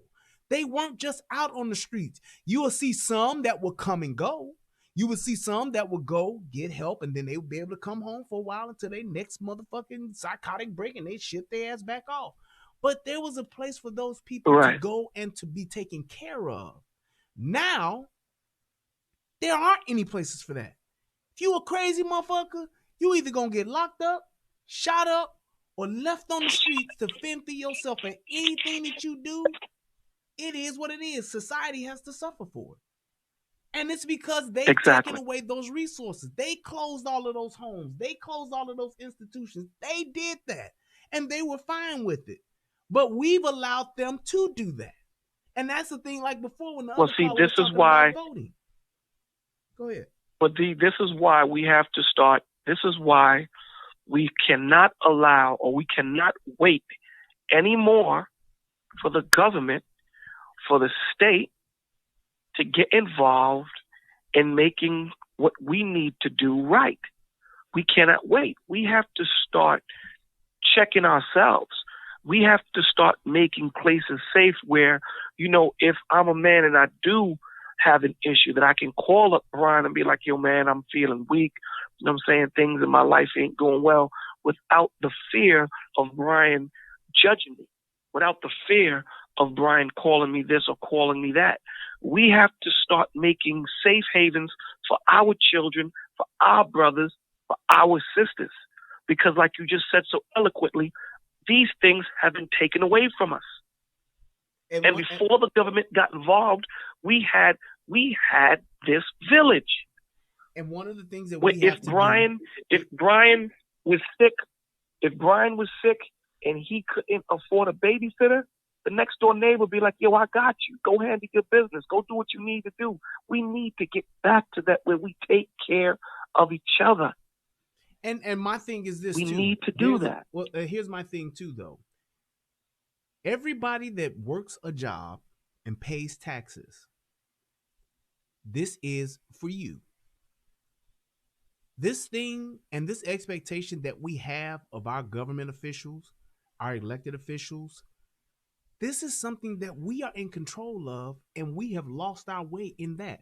The other day when they showed that Joe Biden cussing out the guy at the factory or whatever, telling the dude, you want to step outside, and his dumb ass talking about, we going to take your AR-14s. You don't need an AR-14. You don't need 100 rounds or whatever. Had the damn gun wrong and all that shit. Fine, whatever. I don't care. That guy said something that was extremely important and extremely powerful. He said, hey, man, you work for me. And Joe Biden, because he's such an elite political official, he was offended by that. Like, he had the face of, motherfucker, what? I don't work for you. I'm Joe Biden. That in itself showed me that was one of the biggest takeaways, aside from the fact that he didn't know what the fuck he was talking about. But one of the biggest takeaways from that interaction was that he had the audacity to have the position to not even be smart enough to play the role and concede and be like, yeah, you know what, you right. I'm sorry, man. I just got a little upset. He had the attitude of saying, how dare you, motherfucker? I am Joe fucking Biden, former vice president, state senator, whatever the fuck. I'm the man, motherfucker, and I'm about to be president. I don't work for you. That goes to show you how we as the people have let these politicians literally run amok. We don't hold politicians accountable. And how have we done that? For shit. Because we don't have an agenda. How have we done that? We've done that by not having an agenda. You know how we've done that? By being lazy. We don't have an agenda, and we don't threaten with our vote. We don't go to our congressmen. We don't go to our state senators. We don't go to our House reps and tell them, motherfucker, we want 4 things done, and if you don't do them, don't even ask for our vote next year. That's what we won't do. Or that's where we need to get to that point where we're saying, do this or your ass is out. I don't want to hear shit. I don't want to hear, oh, it's a process. Are we trying? Or we ain't going to give up. We going to keep hope alive. All that shit aside. Hey, man, look, Doc, me and these 8,000 people here, we want these 4 things done. Can you do it? Yes. All right. If you don't have it done in 2 years, we're voting your ass out. Well, I need more time than that. No, man. If you can do it, you better do it in 2 years. If not, get the fuck out. Right. But sometimes too, Brian, a lot of the times we get complacent and we get lazy and say, you know what, let the government handle it for us, and we're just going to relax and just chill. Along with what you just said, if we can understand and say that, you know what, these people work for us, right? Yeah. So your councilman, your alderman, you know what I'm saying? You go into them and say, yo, listen, man, you need to understand something. This bus route ain't going to work. We need you to change this. We need to stop being so lazy, and we need to start holding their foot to the fire and saying that you have to do this for us. Yep. And we're getting too complacent. Yep. We're letting them run amok. And then, when you let someone run amok, what are they going to do? They're going to get beside themselves and think that, you know what? This system is mine. It ain't for the people anymore and by the people. It's about me. And that's exactly what you just said, that these politicians are so used to us being lazy and for us just letting them create the policy, letting them do whatever the fuck they want to do, that they're like, you know what? They forgot who they work for. Yes. There needs to, we have to put, literally, we have to put the fear of because these politicians at the end of the day, because I saw somebody put in there that Joe Biden works for the corporations. All politicians do. They're all in bed with corporations. But the thing is, we have to put into them the fear of them losing their position, because if they don't have the position, they have no power with the corporate. They have no leverage with the corporation. The corporations only want to deal with the people that are in position. We are the people that put the people in position. So we say, hey, you go and you represent us. If you don't represent us and you want to get in bed with company XYZ, then hey, that's okay. Hear me. That's okay as long as we benefit from that relationship. If my alderman, if my state rep, if my whoever the fuck congressman wants to get in bed with fucking Pfizer, wants to get in bed with Procter and Gamble, I'm okay with that if my community is benefiting from it. That's the thing. Right. You want to go ahead and make sure, hey, you want to have the political backing, yep, but you want to have these corporations to funnel in hundreds of thousands and millions of dollars into your community through your congressman, through your state representative, through those people, great.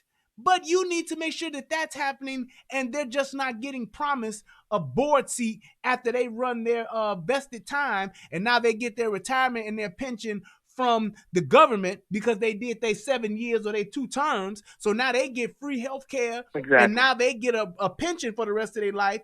Then they leave that position, hand it over to their son or give it to their son-in-law or to their daughter. And then they go sit on the board at this big ass corporation on the board. And they get a fucking $500,000 salary for doing jack shit every year because they help push through Prop 18 or Law 458 that gave the motherfucking corporations carte blanche to do whatever. That's how the shit works. Yes, you listen, my man. You That's are 100% so we have correct. to take position and say, hey, look, no, you want to be cool with them? That shit better benefit us, or we gonna vote your ass out. Now, you can promise that money. You can promise all this shit to your company if you want to, motherfucker. But if we ain't getting a cut, I guarantee you, your ass won't be in office in 2 years to where you will benefit from it. And when that corporation see that shit, they're going to be like, oh, wait, you're not going to be, well, why no, do you we think, can't do that. Why do you, and listen, and here's the thing. We can't say that we don't see it work. Because when the LGBTQ community come together, they make shit move. When the Jewish community come together, they make shit move. So it's not like we can't do it. And we're the biggest consumers. Yes. And we're the biggest consumers in America. Yep. The biggest. Yep. And we do not move with that power because you know what? They have us separated. That's the fucking problem. They got that. We're separated. You know what I'm saying? So until we can come together, and that's what we're trying to do.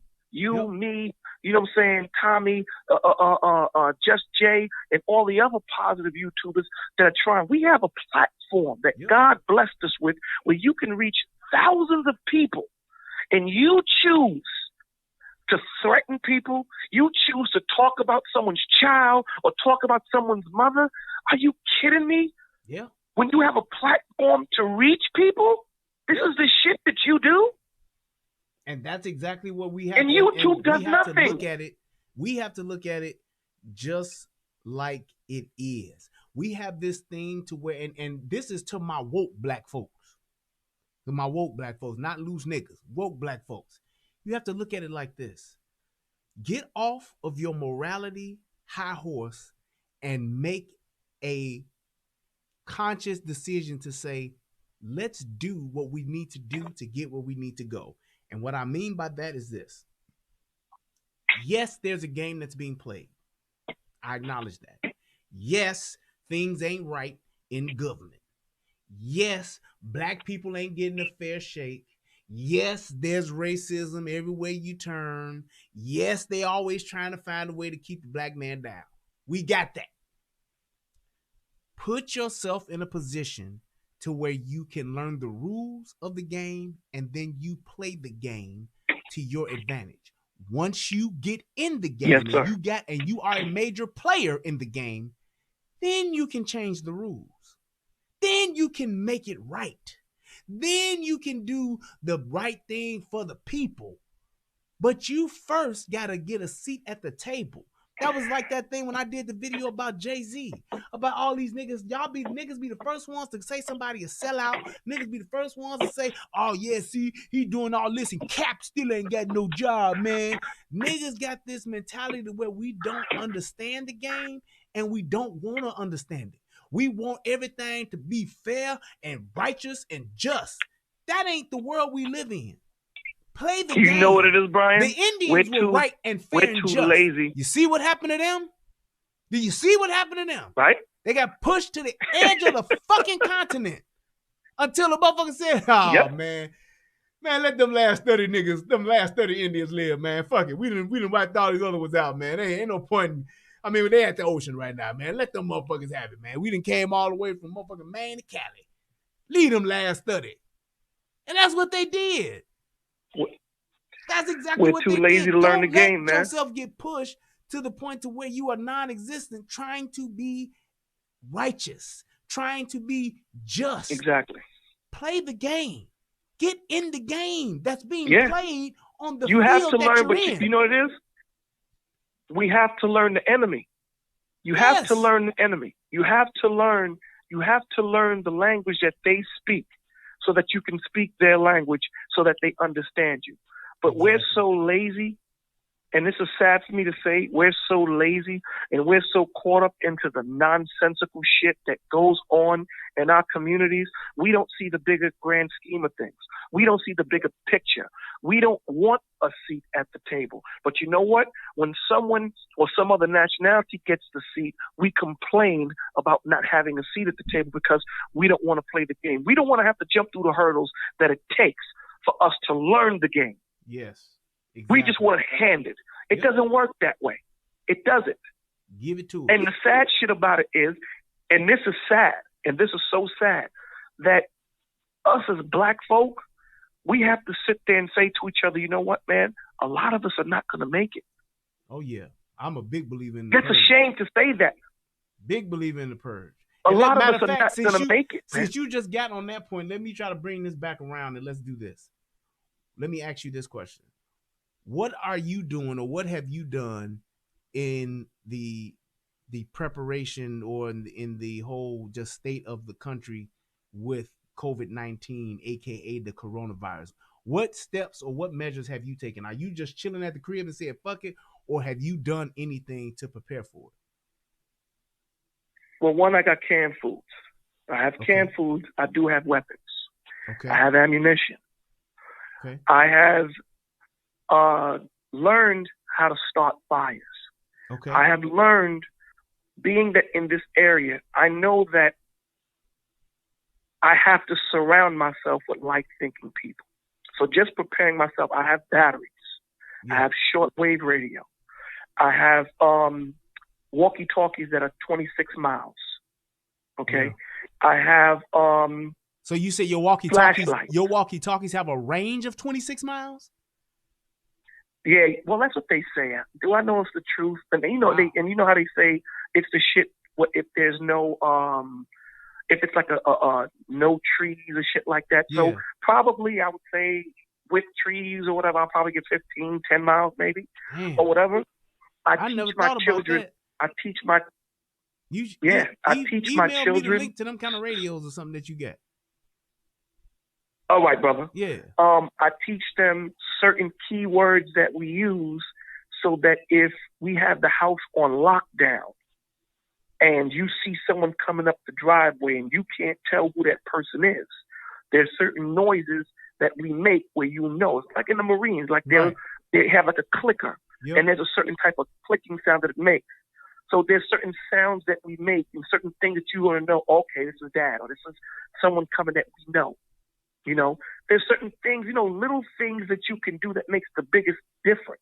Yeah. You dig what I'm saying? Yeah. If it gets to a point where it's going to get crazy, I tell them, listen, here's where the weapons are, because I may not be home.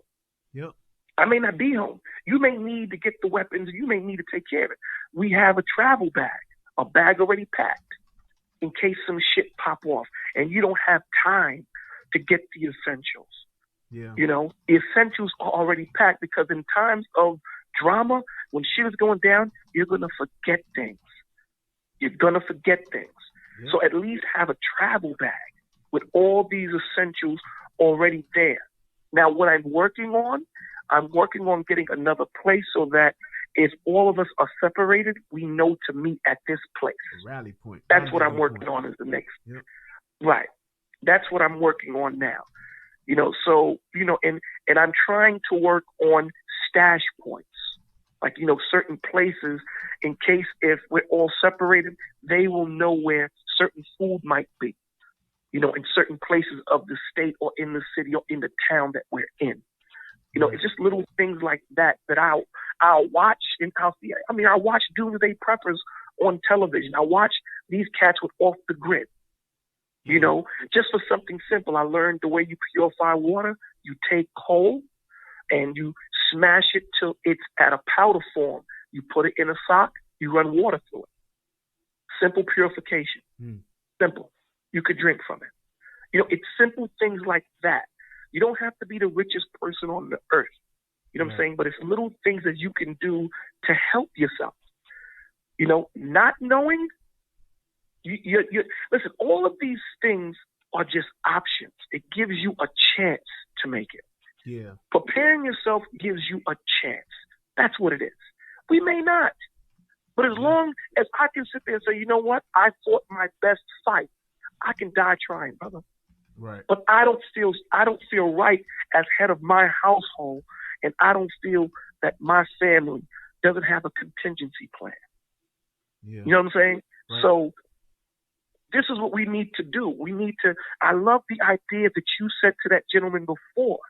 We need to set up something where we can push out this information so that they can get it. We just got to figure out how. You guys need to have those flashlights that wind up. Yep. Because what if we get hit by has the radio EMP? on it with the flashlight. Yep. It has the radio and everything. What if we get hit by EMP? Everything electrical is finished. It's done. So if you have that wind-up radio, at least something to work. Yep. At least you have something. It's just little things like that. You can't prepare for everything, but you can try your best to prepare for what you think might happen. Yeah. Because it's not going to be a cool thing when you have people busting in your house and you're at their mercy. Yep. That's not a cool thing. That's true, man. You know? Yeah. Go ahead. It's just things like that, bro. You know, just making sure you get 3 to 4, 5 months of your medication off grip. Yeah. You know what I'm saying? Just have that stored. You know, antibiotics, alcohol, all these things, masks, gloves. You don't have to buy everything at the same time, but if you can store it over time, you'll be amazed at what you can do in 6 months, spending $10 a week on certain things that you need. Yeah. You know, canned goods are not healthy, but canned goods are going to last the longest. Right. You know, what I'm trying to get into now is the military food. You know, I'm starting to try to get into that. You know, the ration. What do they call them? ERT. I forget what they call them. Something. Yeah. Yeah. You know, MREs. You know, yeah. Yep. MREs. I'm trying to get into that. I'm trying to get I'm going to gun shows, and you know when we go to gun shows, and don't think white people don't see this. You know, black people, when they go to gun shows, the things that they buy are guns. Yeah. I'm looking at sleeping bags.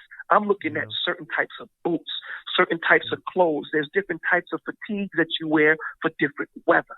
Yeah. I'm looking for things of that nature, certain types of gloves. These are things that we're going to do, because I'm going to tell you right now exactly what you said.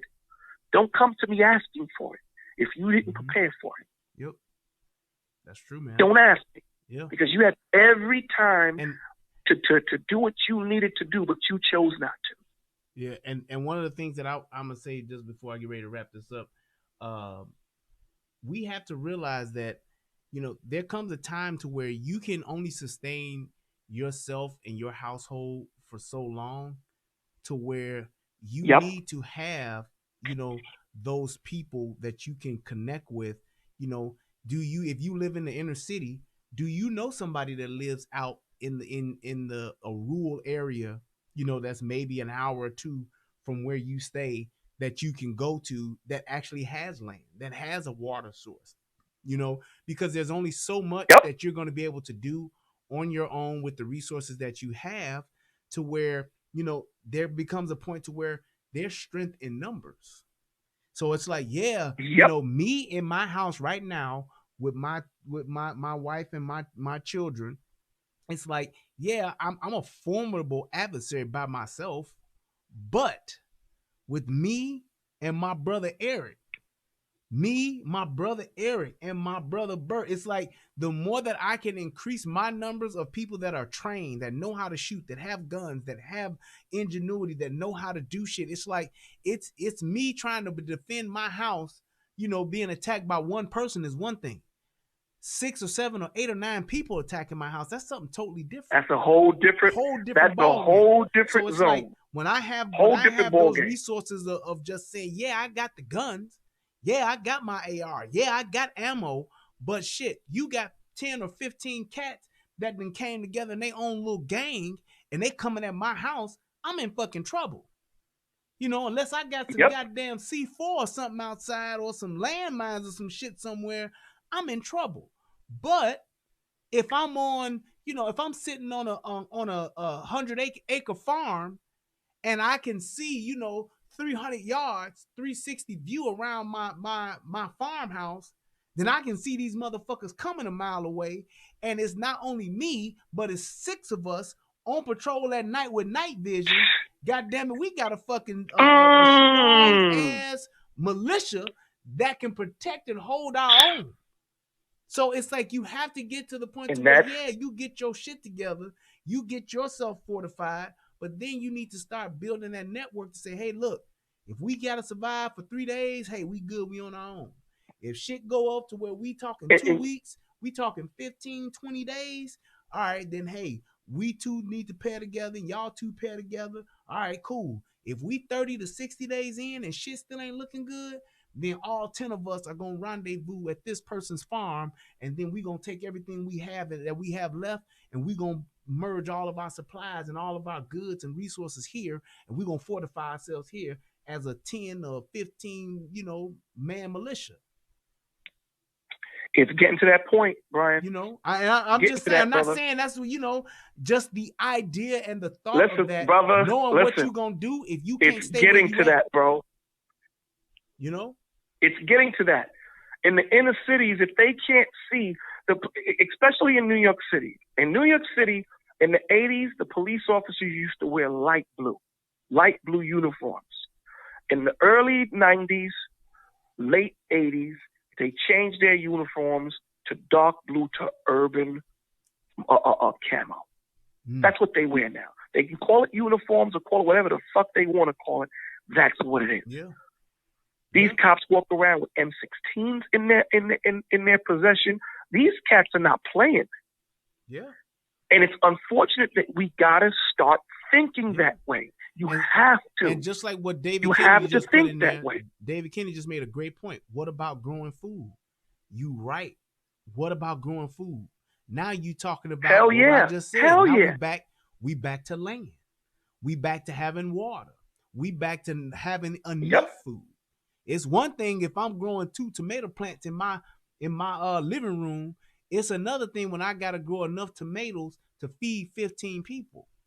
I need more land to do that. Now I'm outside. You need more farming, land. But now I got to protect my farm from animals and from loose niggas.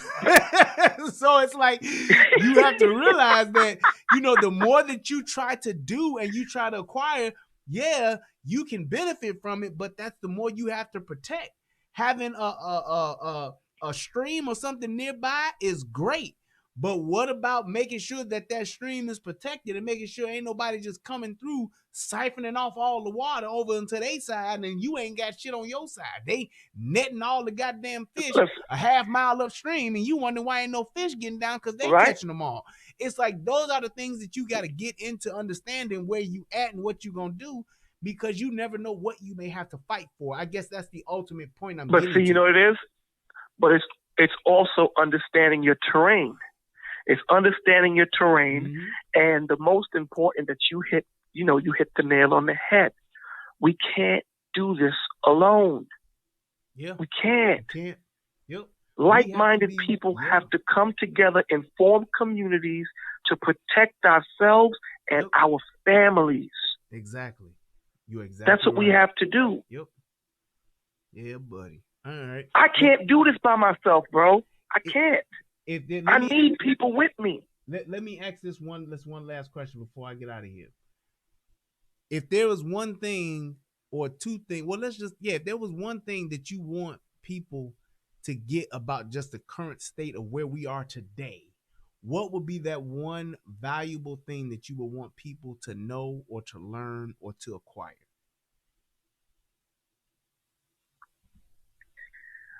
The one thing that I would want people to learn and acquire would be love, man. Love, brother. Because through love, if I value your life as much as I value mine, there's nothing that I wouldn't do for you as my brother. I would lay my life down for you as my brother. Everything else will fall into place.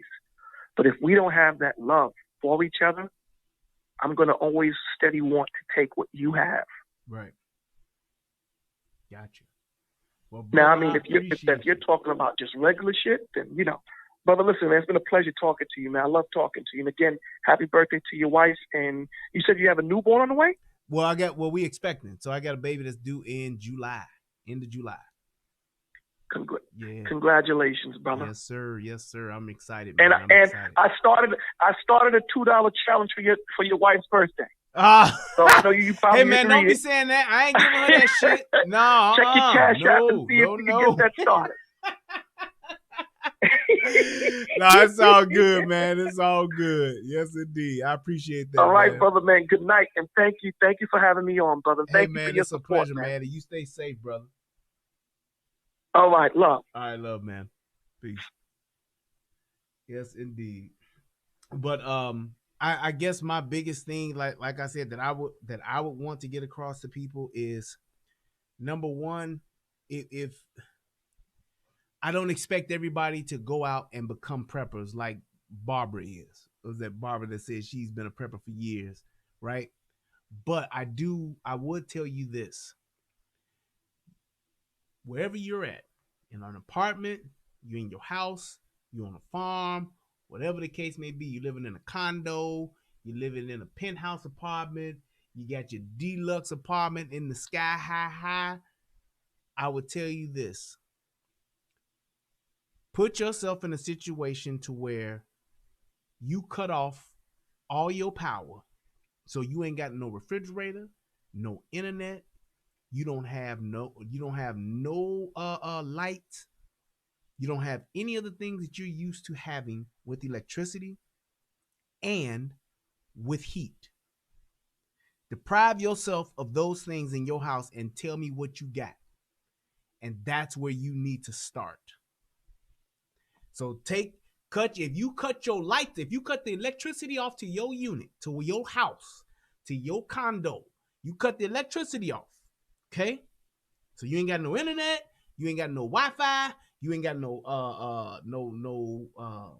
water. If you don't have none of those basic things, no water, no electricity, no gas, look at yourself in 3 days.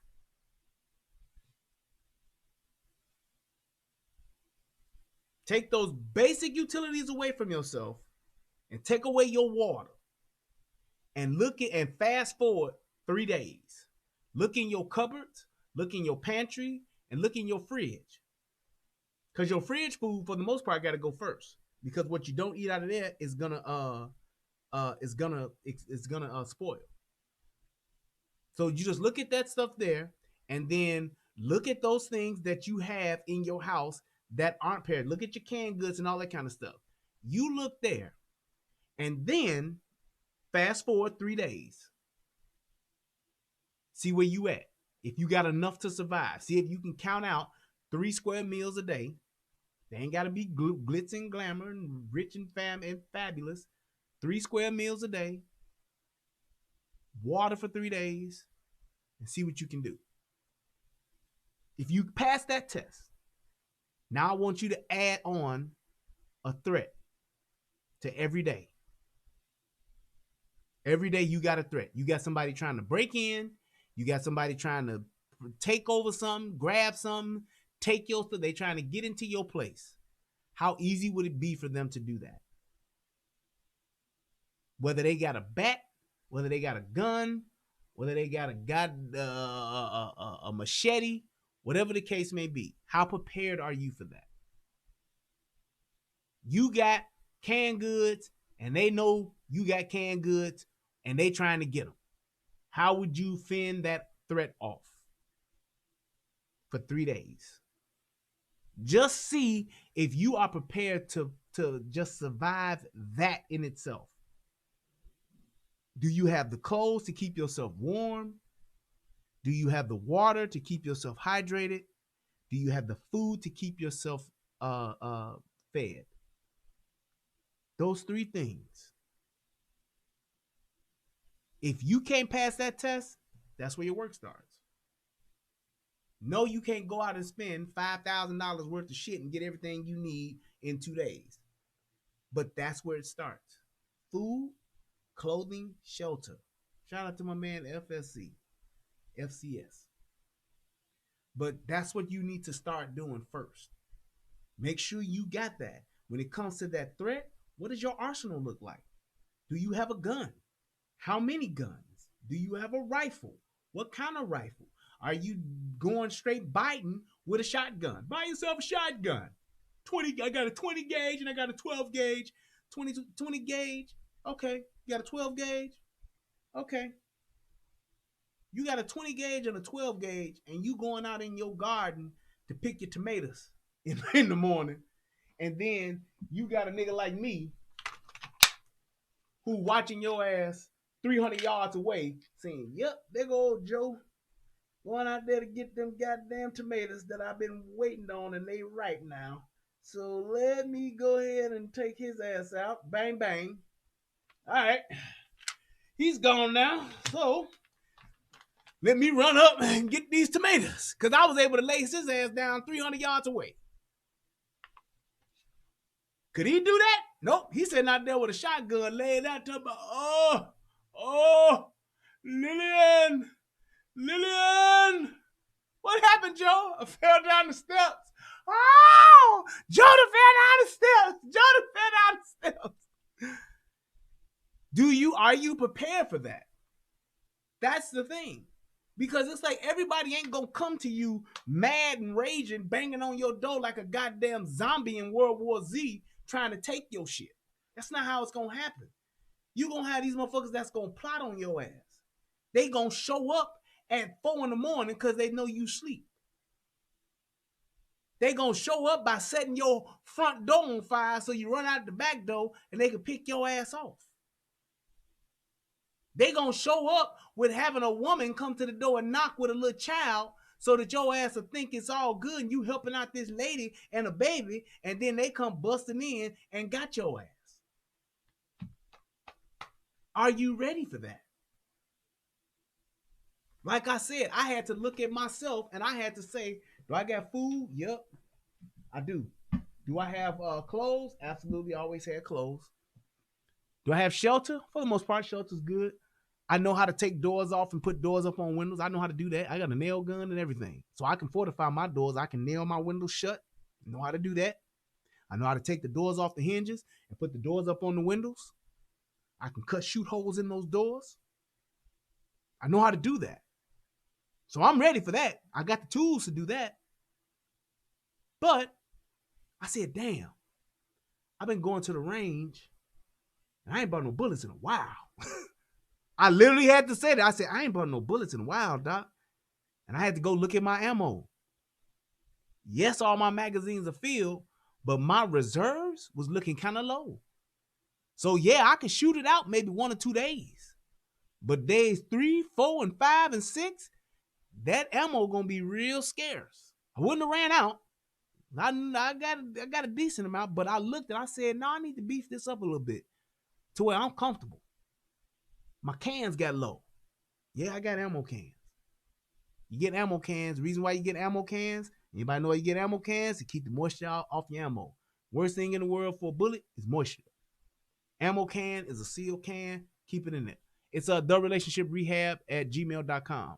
Or you can send it to UGOA1791 at gmail.com. Either one of them, Bolo. But yeah, that's what I made sure I had because that's where I keep my ammo stored. So when I went and looked in, I said, damn, my cans are kind of light because I've been going to the range and shooting and shit and ain't been replenishing and shit. So I said, no, I need to go ahead and get some ammo here. Ammo's on the way. I realized, like, damn, I'm here by myself. I mean, well, not by myself, but I'm the only man here. It's like, man, I need a plate carrier. Because if I got to go out, get some milk for the baby, God damn it, I'm going out to get milk for the baby. If I got to go out and get some food, if I got to go out and get anything, baby needs some Motrin or some shit like that. My daughter's sick. I got to go out here in the world and shit ain't right. I need to go out here with a plate carrier on. You feel me? I need to go out here like that. I saw somebody in there earlier today talking about they got their plates already from AR-500. Them AR-500 plates. It's like, that shit is real. You want to have that. We are in a country that has guns. People have guns. Not everybody does, but a lot of people do. And Jason, I hope this is over in 2 weeks or less. And you know what I had to really identify with, bro? The biggest thing about it, it's like, I'm hoping that it is.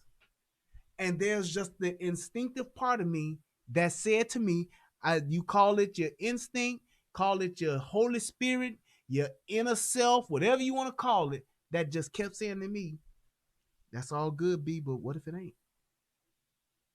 Man, we ain't got to go buy all this food and shit like that, man. Yeah, probably not now, but what if you do? Is it going to hurt to have some canned goods? No. Spend a few $100s now so that your family can eat later? How do you not make that choice? Like the other viruses is over in a month. I'm telling you, bro, I don't want it to be fucked up. I'm not that guy. I'm not the guy that wants shit to go left and shit to hit the fan so I can be like, see, I told y'all. I'm not that dude. I promise you I'm not. I want this shit to be over in a week. I want motherfuckers to be like, tomorrow, we found a cure. We making it. The batches will be out in 4 days.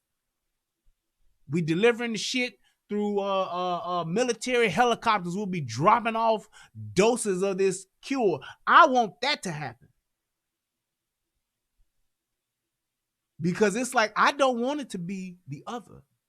Because the other, there's so many of us that's not ready for it. And it's gonna be terrible. Terrible. There were people fighting over toilet paper, bro. Toilet paper. Toilet paper? Y'all niggas don't know what to do without toilet paper?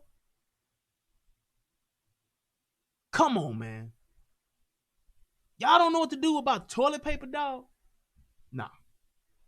No way. Nah, bro. Nah. Dude, don't spam my chat. Please don't. Yeah.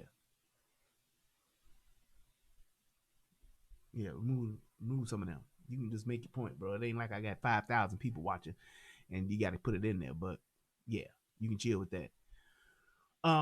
But that's my thing. I don't want it to get to the point to where people are in a situation to where they don't have and they don't know how to get. Because what that does, it forces violence. If I don't have food and I don't know where to go get food, like, like churches. Churches can open up food pantries. But for how long? You know what I'm saying? You can have schools that can open up schools that can, provide lunches and stuff like that. But for how long? You can have, resources all over. You got food pantries and stuff like that all over the country. But for how long?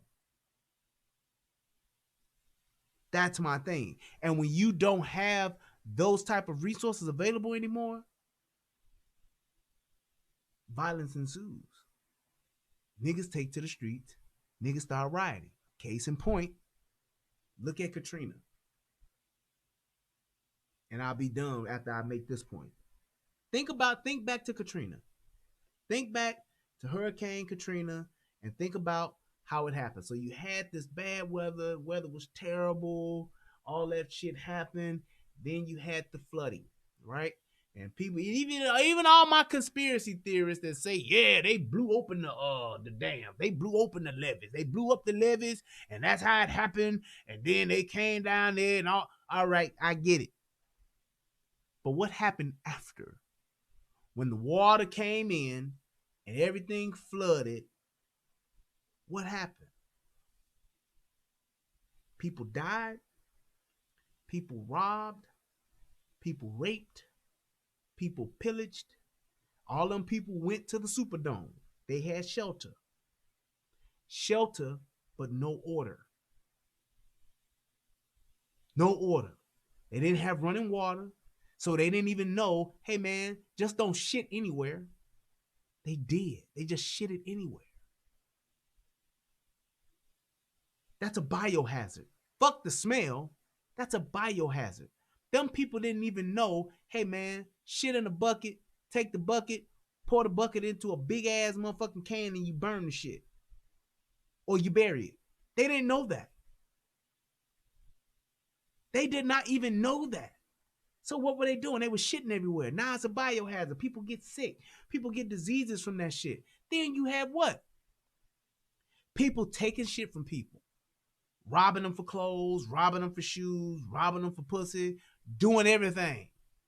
Kids getting raped, young girls getting raped, in the bathroom. You can't go to the bathroom by yourself. All in a place with no power.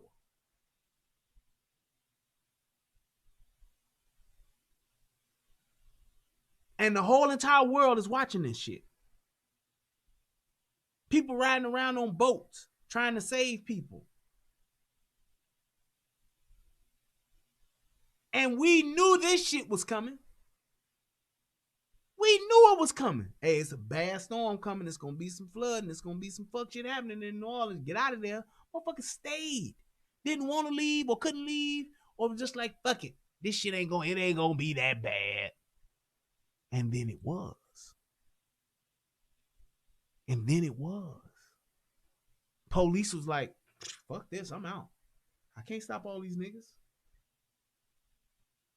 I can't. What did they have to do? They had to bring in the military. They had to set up patrols. They had to set up bases. They had to bring in all of these resources to get this shit back on track. And they did. But that time and those days of just civil unrest, they were terrible. They were terrible. We were literally functioning like a third world country for a few days. We were functioning like a third world country for a few days in New Orleans. That's all I'm saying. I don't want us to be in that situation again on a national scale because of some disease or some lack of preparation for this disease or whatever the case may be. So it's like, put yourself in a situation to where you don't have to go out if you don't need to, unless it's absolutely necessary. Put yourself in a situation now to where you're prepared to be able to feed yourself, clothe yourself, stay hydrated, and defend your home if need be for at least a few days, at least a week, at least 2 weeks, so that you can say, hey, we can weather this storm in our house. We can weather this storm in our apartment. We can weather this storm in our condo. We can weather this storm on our farm, and we'll survive. We'll be okay. That's all. So that's my thing. I just want us to be prepared, which is why I wanted to just have this conversation and talk about it. If there's anybody else, hold on. I think I do get one more person. I'm gonna let them jump on, and if nobody else is gonna jump on, then we can just wrap it up. But I still got a few minutes left on the show here. Go ahead, caller. You are on the air. Hey, is my audio coming through okay? Yep, you're loud and clear. Go ahead. Okay, hey, this is Truth Talker Teacher from the chat. Oh, okay. What's up, brother? Go ahead, man. Hey, I just wanted to address some of the things that's going on in the chat, and like you said just now, it's it's real simple to get into the prepping game. It's just whatever you're gonna eat anyway, especially if it's dry goods, just buy one extra, and in a couple of weeks you'll have enough to last an extra week or an extra 2 weeks. When I grocery shop, I shop for a week out, Right. but stuff in my house can already last a week. Yeah. So I'm never dying for food. I always have enough food. And a lot of good info scrolling up the chat. I think Jason Gunn is saying a lot of good stuff. Barbara is saying a lot of good stuff. But I mean, I think it's crazy what's going on right now. People are just not prepared. I hope that this will show everybody what they need to do to be where, the grocery store closed. That's cool. I can just wait it out until they open back up. I'm good. The more people that prepare are going to be the less people that's sitting there knocking on your door, right, threatening your family, your livelihood because they don't have. Yes. But I just wanted to say that somebody in the chat said it's hard to prep, it's hard to get into it, but I mean, if you think about it, $5 here, $10 there, it's not. And I will agree with you 1,000% because I wasn't prepared.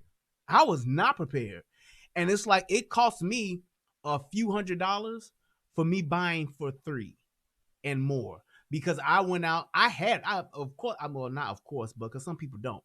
But I had food, but I didn't have food that was food that we used to just having in the house for days and days and days and days and days. And it was like, yeah, I had something for this. I can eat this or cook this, and I have a meal for 2 days. So I have this and this.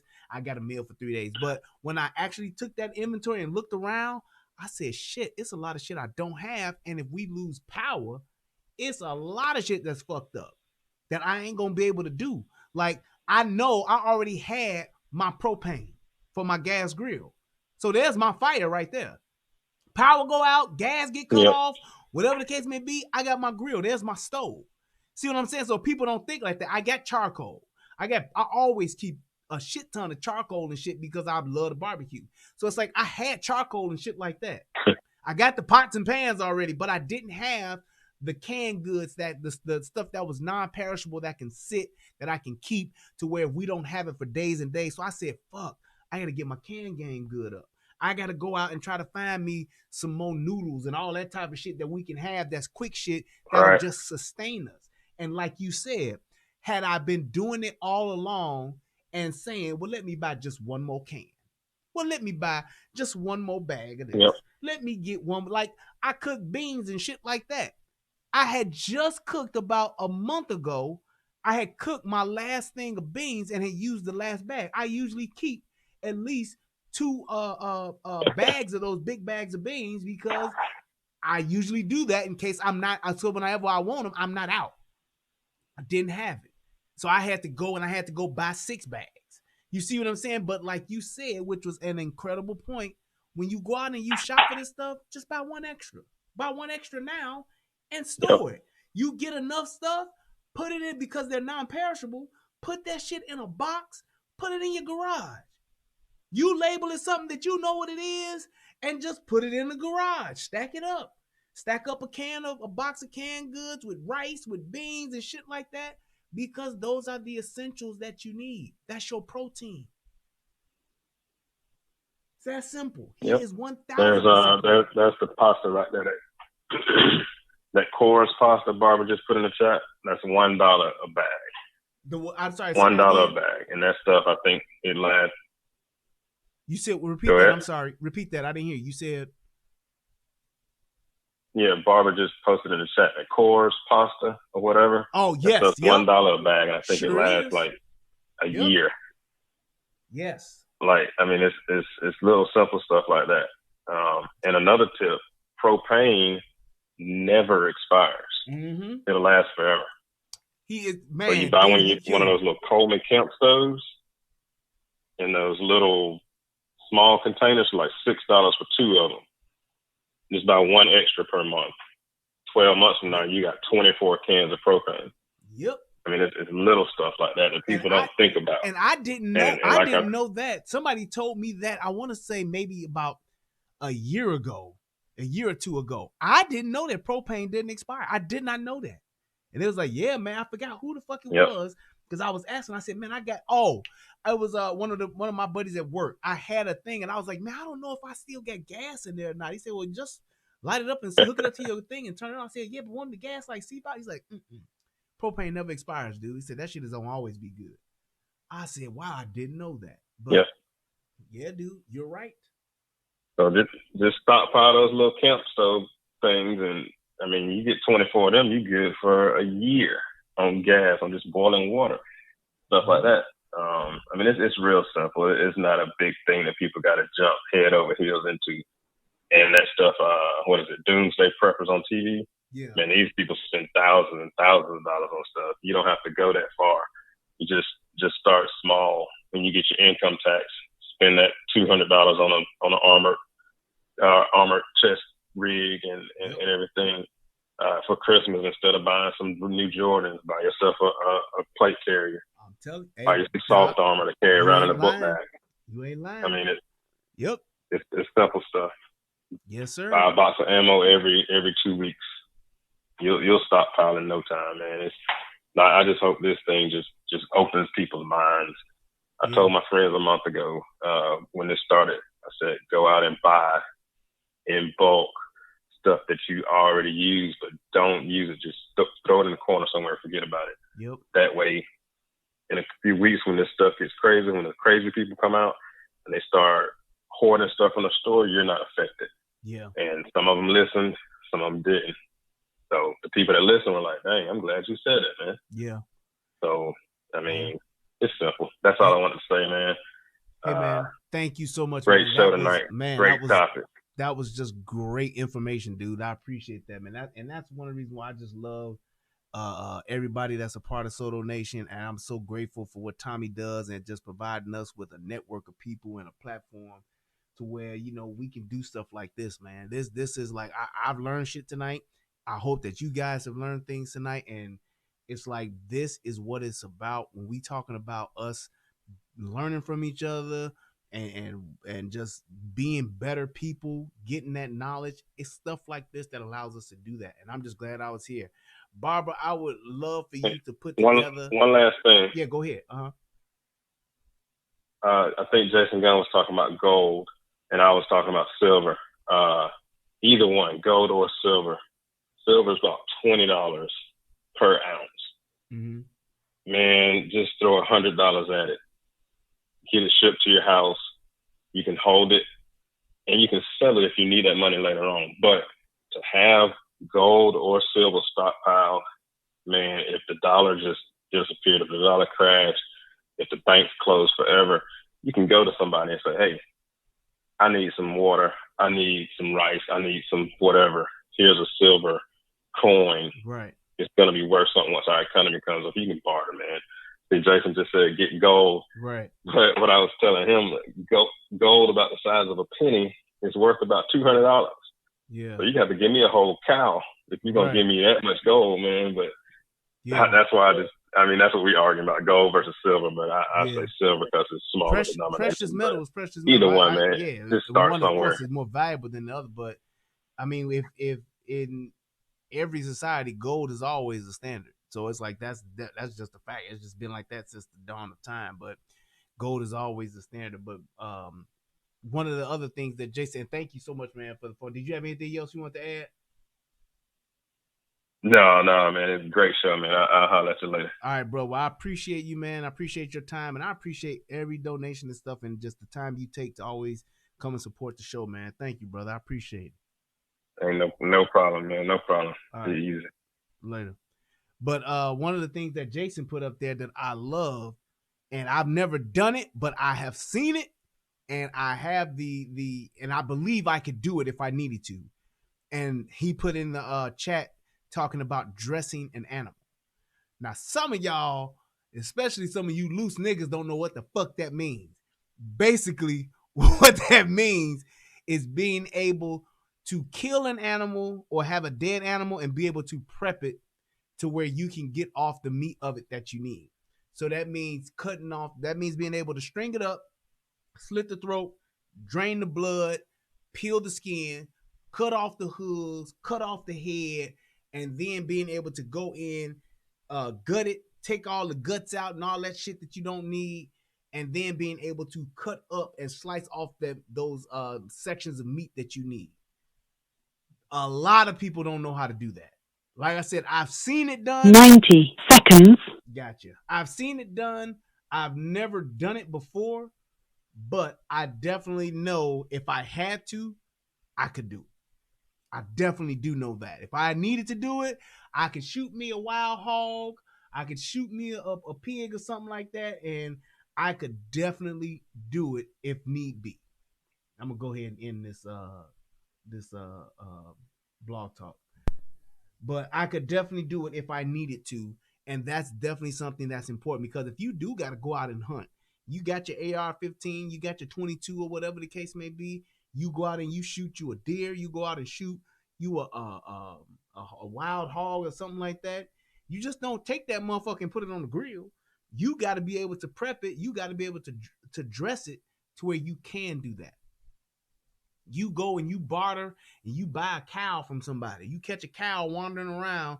As one of the good things about Texas, if shit go to shit here, we can find us a cow or something somewhere alongside one of these roads or something. But you take one of those, man, you can take a side of beef and live off of that for weeks, for months, if you know what the hell you're doing with it. And depending on the size, of course. But then you can take that, but you need to know how to dress the animal. Real talk. And even, and thank you, even the smaller animals, squirrels, turkeys, rabbits, raccoon, fish. Well, I know how to do fish. But those things that you don't know how to do, is plenty of videos out there that'll show you. Plenty of videos that'll show you. So I just hope that everybody take an idea and just look at that. Hold on for a second. I think I got Jason on here. Let me see if I can bring him in. Videos out there that'll show you. Plenty of videos that'll show you. So I just hope that everybody take hold on, brother. Let me see if I can get you on here. Hold on. Plenty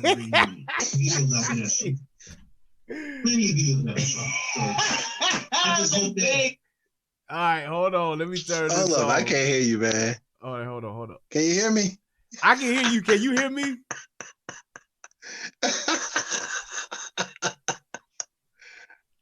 Can you hear me, man? I can't hear you, man. All right, hold on. Wait. You like my dude, dog? Yeah, I didn't want to give it away. Dog. I wanted everybody to see it. Don't be hating now. I can't hear you, man.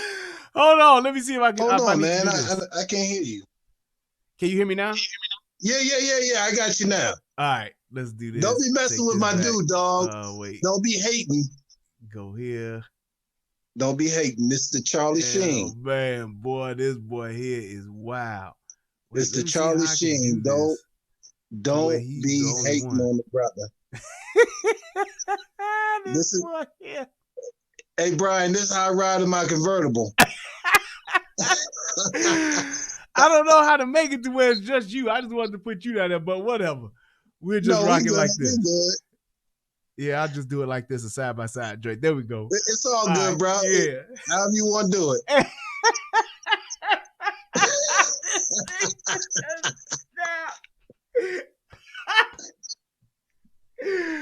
All right, go ahead, young jock. Tell us what you want us to know. Look, man, we gotta stop tripping, man. Oh man! Look, remember the skin eating virus that was out? Yep, I remember that. Yeah, remember all the other viruses that came out? Yep. They was all gone in about 30 days, dog. You know, I get what's going on and I understand what's happening. And this shouldn't be a reason why people should start prepping. You should have been prepping all your life. Right. Black folks is gonna die. He said that's just plain and simple, huh? Y'all gonna die. Most of y'all gonna die. Yeah. Because y'all don't know how to field dress an animal. You don't know how to live off the land. And weed is gonna be gone in a couple of weeks. Right. So y'all gonna die. Yeah. And that's my I guess my thing is though, let me ask you this. So when you talking about just being ready and being like you said, we should have been prepping. Once you heard this and once this came about, when you because I know you're a very smart man, what was your inventory that you took? What did you have to do to say, am I ready for this? What was your thoughts with that? What did you have to say to yourself to see? Nothing. Yeah. Not a damn thing. Yeah. I don't have to do anything. I don't have my refrigerator packed with food. I don't have all that shit in my house. Right. If I have to live, I know how to go out and get an animal and kill an animal, dress it, and eat. Right. Right. My sister-in-laws, my brother-in-law, my brothers, they already straight. I got a generator at my house. I got 25 gallons of gas ready, been rotated all year long. Right. I won't run out of power. I got guns. Yep. Hence Jason Gunn. Know that. Believe that. If I run out of some shit, I'm gonna go take some shit. Right. So I mean, not to say it to be mean. That's what it is, all though. About survival. That's what, and I swear for the Lord, that's what me and my brother Eric was talking about. We was like, hey, all these motherfuckers ripping and running and fighting in these stores and all this shit, they can do all that shit. But when we run out of our shit, we gonna be ready to go take some shit. And I said, that's right. See, people don't see, you know, it's funny because, you know, I've been, you know, I followed it the first couple of days and I put out, anybody know anybody with this virus directly? Like anybody knew anybody from 9/11 on the East Coast? Nobody knows anybody. Nobody's seen anybody. Nobody's seen these places that are already set up to deal with this virus. Nobody's seen a Tide truck wash anybody's clothes during the disaster either. Right. But the Tide truck is on TV.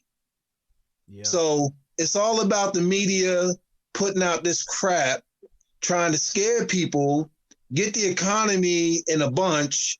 And I like it actually because my stocks is kicking ass right now. So I'm going to be good in 3 years on retirement. Yeah. So I appreciate the virus. And if I die, my daughter get it. It's all good. Right. It ain't going to go to waste, but a whole lot of black folks going to die.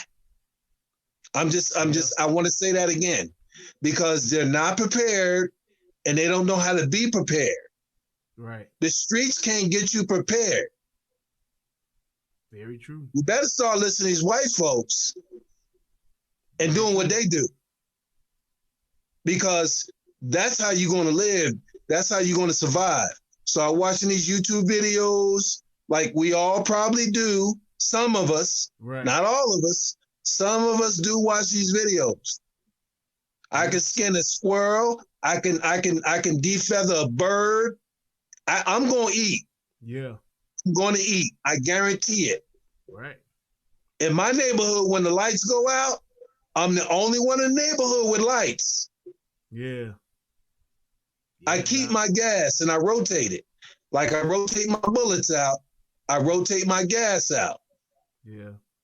And I guess my thing is just that, you know, it's like when you listening to you talk and listening to what you're saying, even myself, I see where my growth is. I see where my progress is, what my next steps are, what my work is. I need to get to that level to where when the lights go out, mine don't. That is like out of all of the things that you said, like you can learn how to do all of these other things. Get those tools in place to where you can say, when the lights go out, my lights don't. I'm still up and running. I got the food I need. Whatever food I don't got, I can go out and I can get it. And I know what I'm doing. It's like those are the things that you need to be able to do. And if you can't do them today, you see where your work is. Just like before when when Truth Talker was on, saying, hey man, you got to get this stuff, buy one extra. Yep, buy one extra, watch a video, and learn what to do with squirrel. Learn how to eat rabbit. Learn how to, and it's like those are the things that you learn how to do. So if you do, learn how to eat a pigeon or a bird, whatever the case may be, because when it comes down to it, that's what you need to do. That's what you need to do. Learn how to shoot a bow and arrow. Because a gun ain't always the way to go. Sometimes you need that quiet, silent shot where you can shoot an arrow, 40 or 50 feet to get that owl or to get that whatever. And you ain't just always trying to shoot something and make noise. Sometimes you got to be quiet and be able to kill stealthily. So it's like you making perfect sense with that, man. It's like that was just, paramount to this whole thing to say, hey, have the things in place to where when shit do go left, you still going straight. I'm still going right down the middle of the road. Remember a couple of years I was talking about this, right? Yeah. Telling people to be prepared for whatever. I remember when you were talking, even when you were talking about when you were doing those AR-15s. You was like, hey man, if y'all want me to put an AR-15 together for y'all, let me know, because I can do it. That as you paying that $400 to buy one at Walmart, I can put you together one way better for $400. It's like having that knowledge and that know how to do those type of things. That's what you want to do, because you may not be able to go buy a gun, but if you see the parts of a gun, you know how to take one apart, put it together. Right. You can see if something's broke, how to fix it, and if something's wrong, what you need to get to fix it. So yeah, absolutely. Make it perfect sense, man. And just having tools around the house, like you said earlier, you know how to board up your house. You can secure your house because you have the means and the material. Yep. Absolutely. I'm sort of a hoarder. Yep. According to my ex-wife, I'm a hoarder. She's probably right. It's all good though. Yeah. Because when you need something, I probably got it. Right. It's gonna cost you though. I want some of that child support money back. Damn it. You know what I'm saying? Yeah, buddy. Yes, but we all good though. She military too, so being in the military has taught me a lot. Especially how to survive, and not only being in the military, law enforcement too. Law enforcement taught me a lot how to survive, how to overcome, and this and that too. But people ever went to Boy Scouts, to the camp, this, that, things like that. Hopefully they kick in place. But see, again, why we gotta wait till something happen to react? Yep. Why are we always doing this? And that is over and over and over again. We always wait to react about something. Oh, I got to go get gas. I got to go get toilet paper, paper towels. Yep. I got to get cups, gas. You should already have all of that stuff in your house. Right. Yep. You shouldn't have to be going out. And that is definitely a lesson. See, the problem with this virus is, and some of y'all people are so stupid. Stay away from other people you don't know. That's the problem. And you fuckers are going out there and crowding the stores, probably getting sick off somebody else, you dumbasses. Sorry, Brian. I'm very sorry. But y'all are stupid. Hey, look. Because you should have been prepared. But that's the whole thing. It's like you have to, and that's why I wanted to do this, because I felt myself, I felt guilty knowing what to do to be prepared to where I can at least survive. And then I had to think about it and say, everybody don't know this shit. Everybody don't know what to do. Everybody don't know what avenues to take. I said, I need to do a show like this to where I can at least put, because I'm quite sure there's plenty of shit that I'm missing. I'm sure people are going to put in the comment sections plenty of other things. But I just wanted to put out there what some of the things that I knew to say, hey, think about this at least. If you ain't telling you what to do, but you maybe just want to think about these type of things. Because if we are wrong, because like I said, I'm hoping and praying and wishing for this to go the right way. Like you say, hey, 2 weeks, cure's gonna be out, nobody's gonna die no more, we good. But if it does get off the rails, I want some people to be able to do a few things that can help keep them alive. That's exactly what I thought about, because I'm like, at the end of the day, it's going to come down to survival. And when you don't have the tools to survive, you're doomed. And like you said, people going to die. People going to die anyway, but more people going to die. And hopefully this can help some unnecessary deaths from occurring. That was the whole thing that I did to this. I don't think I got all the answers in my way. What you need to do is all. I'm not trying to spread propaganda and have people scared and generate fear. I'm not trying to do none of that. I just wanted to say, well, hey, if it ain't what we think it's going to be, what do we do? Just like for those of us that believe in the Bible, just think if a few more people said, well, what if this nigga Noah is right? You think about how long, if the stories and books of the Bible are true, think about the days people walk back and forth past Noah, talking shit, making fun of him, his wife, his kids, all that shit talking that they was doing. And finally, years later, it started to rain. And it didn't stop. And what do you think those people said? Holy shit, this motherfucker was right. But, like you said, it was too late. And you're gonna die. And that's exactly what happened. And that's the only thing that I'm trying to do. I'm just trying to say, as you walk past your Moses, as you walk past your Jason Guns, you walk past your Barbara Pleasance, you walk past your truth talker teachers, you walk past that prepper that's on the end of your block, you walk past that uncle of yours that you say is crazy, that live off the grid, all of those people that you know and you see and you walk by. What if they're right?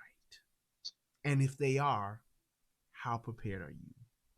That's the only thing I want people to take away from this. That was just my biggest thing. I think that's a great segue to end this. Just keep that in mind. What if they're right and you're wrong? Where do you fit in that? Brother, I thank you, man.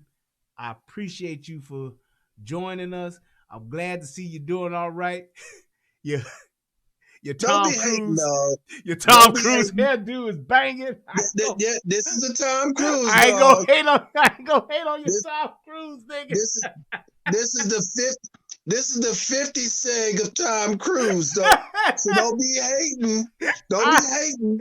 I can get you one. No, I'm good. I ain't ready for that yet. I got to get a little more salt in my pepper before I can do that. Let me throw it in front like that. Hold on. This is how I ride my convertible in D.C. This is how I ride. As the wind blows through your hair, as you ride through Chocolate City with your top down. I see you. Yes, sir. I be flexing, dog. I know it.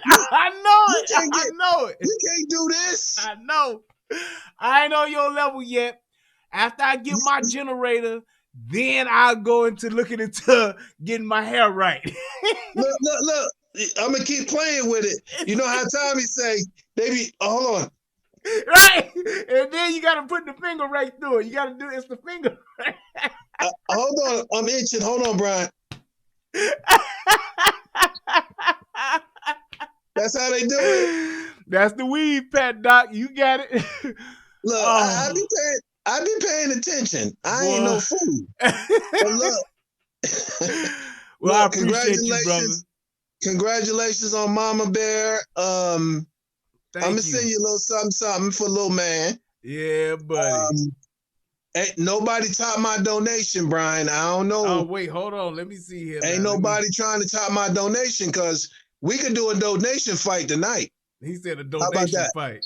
Thank you, brother. That? Jason dropped that $15 on your boy, my man. I appreciate you, brother. Who gonna do more than 15? Let's see. I got Quintina just dropped $5 on your boy.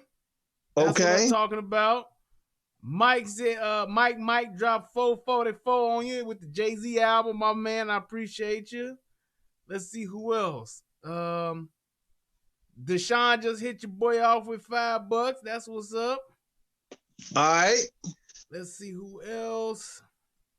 Ain't nobody going over 15? Let's see. My man Truth Talker got your boy off with $10. That's what's up. He close. Let's see who else. I got $10 from. Wait, why is this shit saying that it's unable to select this option? That's weird. Unless it's already there. Because you know I got my PayPal open, ready to fire. Right. Then I got $10 from my man Marcus. WM Macris Fleming. Hit your boy out. Say always on point. Oh, okay. Yeah, I can't say that. Yep. All right. Thank you, man. I appreciate that. Yes, sir. Yes, sir. I don't want to say that other name. So let's see. Then I got for Chicago niggas, my man Peeps Fam. Hit your boy off with $1. Yeah, ain't nobody beat you, brother. You holding the title. Yep. Yeah, Jason, you holding the title, Doc. Let me check the PayPal. It's all good. You know, we trying to we gotta support Brian's baby because you know he need that help. He done bought some toilet paper, y'all. Right. I don't know what Brian, could you explain the toilet paper thing to me? Like I said, I just thought of it as just the luxury that people are used to having. That's the only thing I could think of as far as just like why they went out and like bought just so many rolls of toilet paper. Because like I said, I already knew. I was like, I'm not concerned about it. I had some, but I wasn't trying to buy all of the rolls that was left in the stove because I'm like, if push come to shove, I know how to wipe my ass and wash my ass no doubt. without toilet paper. So that's why I just didn't understand that one, man. That one was something else. But I just chalked it up as it being a thing where people wanted the luxury of being able to have toilet paper, I guess. I thought somebody I could see it being. Yeah. I thought somebody came on and said why this toilet paper craze thing was going all ballistic. Yeah. That was the only thing that I could think of, man, because I was just wait a minute. Somebody done hit you with 20. Hold on. Let me correct that one.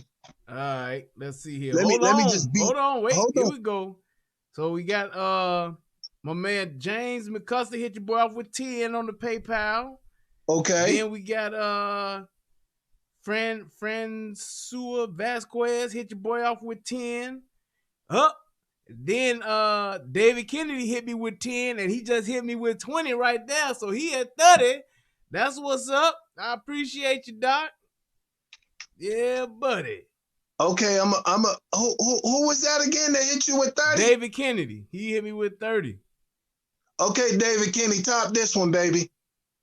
Yeah, but look at y'all fighting over, boy. Y'all look at that, boy. I tell you, y'all doing all right. Give me a minute. My internet working kind of slow at 150. Okay, okay. All right. Oh, here you go. Jason Gunn just hit your boy off with $50. There you go. He got the title. Plus that other 15. That's 65. Let's get it. That's what I'm talking about, boy. Y'all all right, man. Next. Boy, I tell you. He said next. Because I got to go put some wood in the fireplace. Next. He said put some wood in the fireplace, huh? Boy, y'all baby. All right, man. I appreciate y'all, man. Y'all Let's get this baby fun rolling. Come on, this man. He about to have a baby. Y'all got a brother feeling good about himself, boy. He got to buy diapers. Feeling good. Hey, Brian, don't do that material diaper thing, dog. That's some nasty shit. You don't want to do that, dog. I'm trying to tell you. Don't listen to the old maids, dog. Don't listen to the old maid. Hey, man. No. Hey, man. We got to figure it out. We got to figure it out, doc. I'm going to survive, man. Hey, call the brother on the side if you need some help. I got you.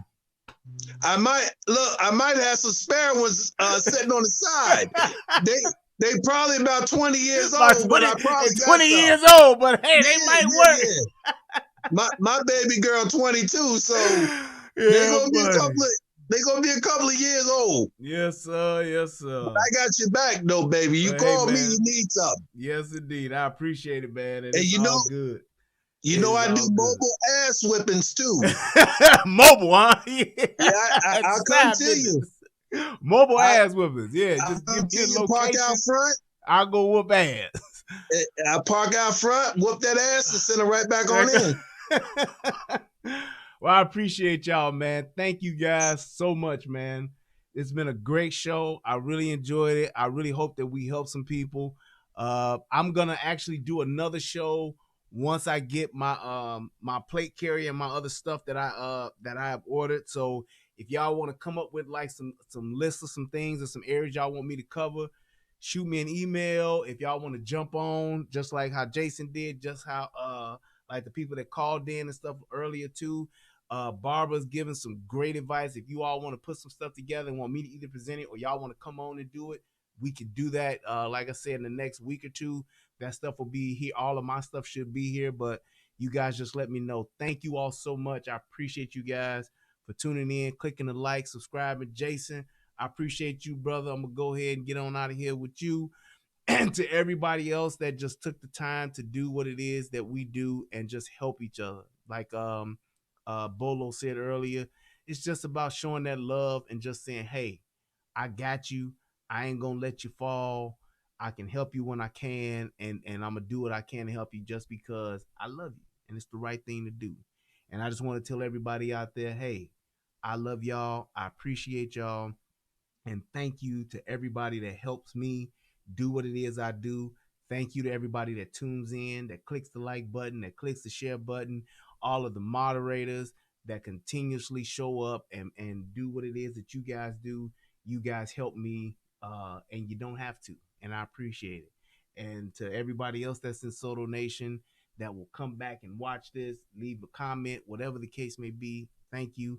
And last but definitely not least, to my brother Tommy Sotomayor, it is always an honor and a pleasure, man. Thank you for allowing me to be a part of this great thing called Soto Nation. I love you all. I got nothing but love for you, brother. I hope and I know that you're doing well.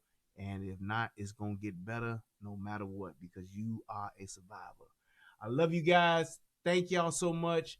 Everybody, make sure that you click the like button, click the subscribe button. To everybody that donated, thank you, thank you, thank you. I appreciate you all. I am Brian Redmond. This is the Relationship Rehab and the United Guns of America. And it's better to have it and not need it than to need it and not have it. Stay well, stay prepped. Remember, you don't have to get ready if you stay ready. I love y'all. Peace. And I'm out. Here I is.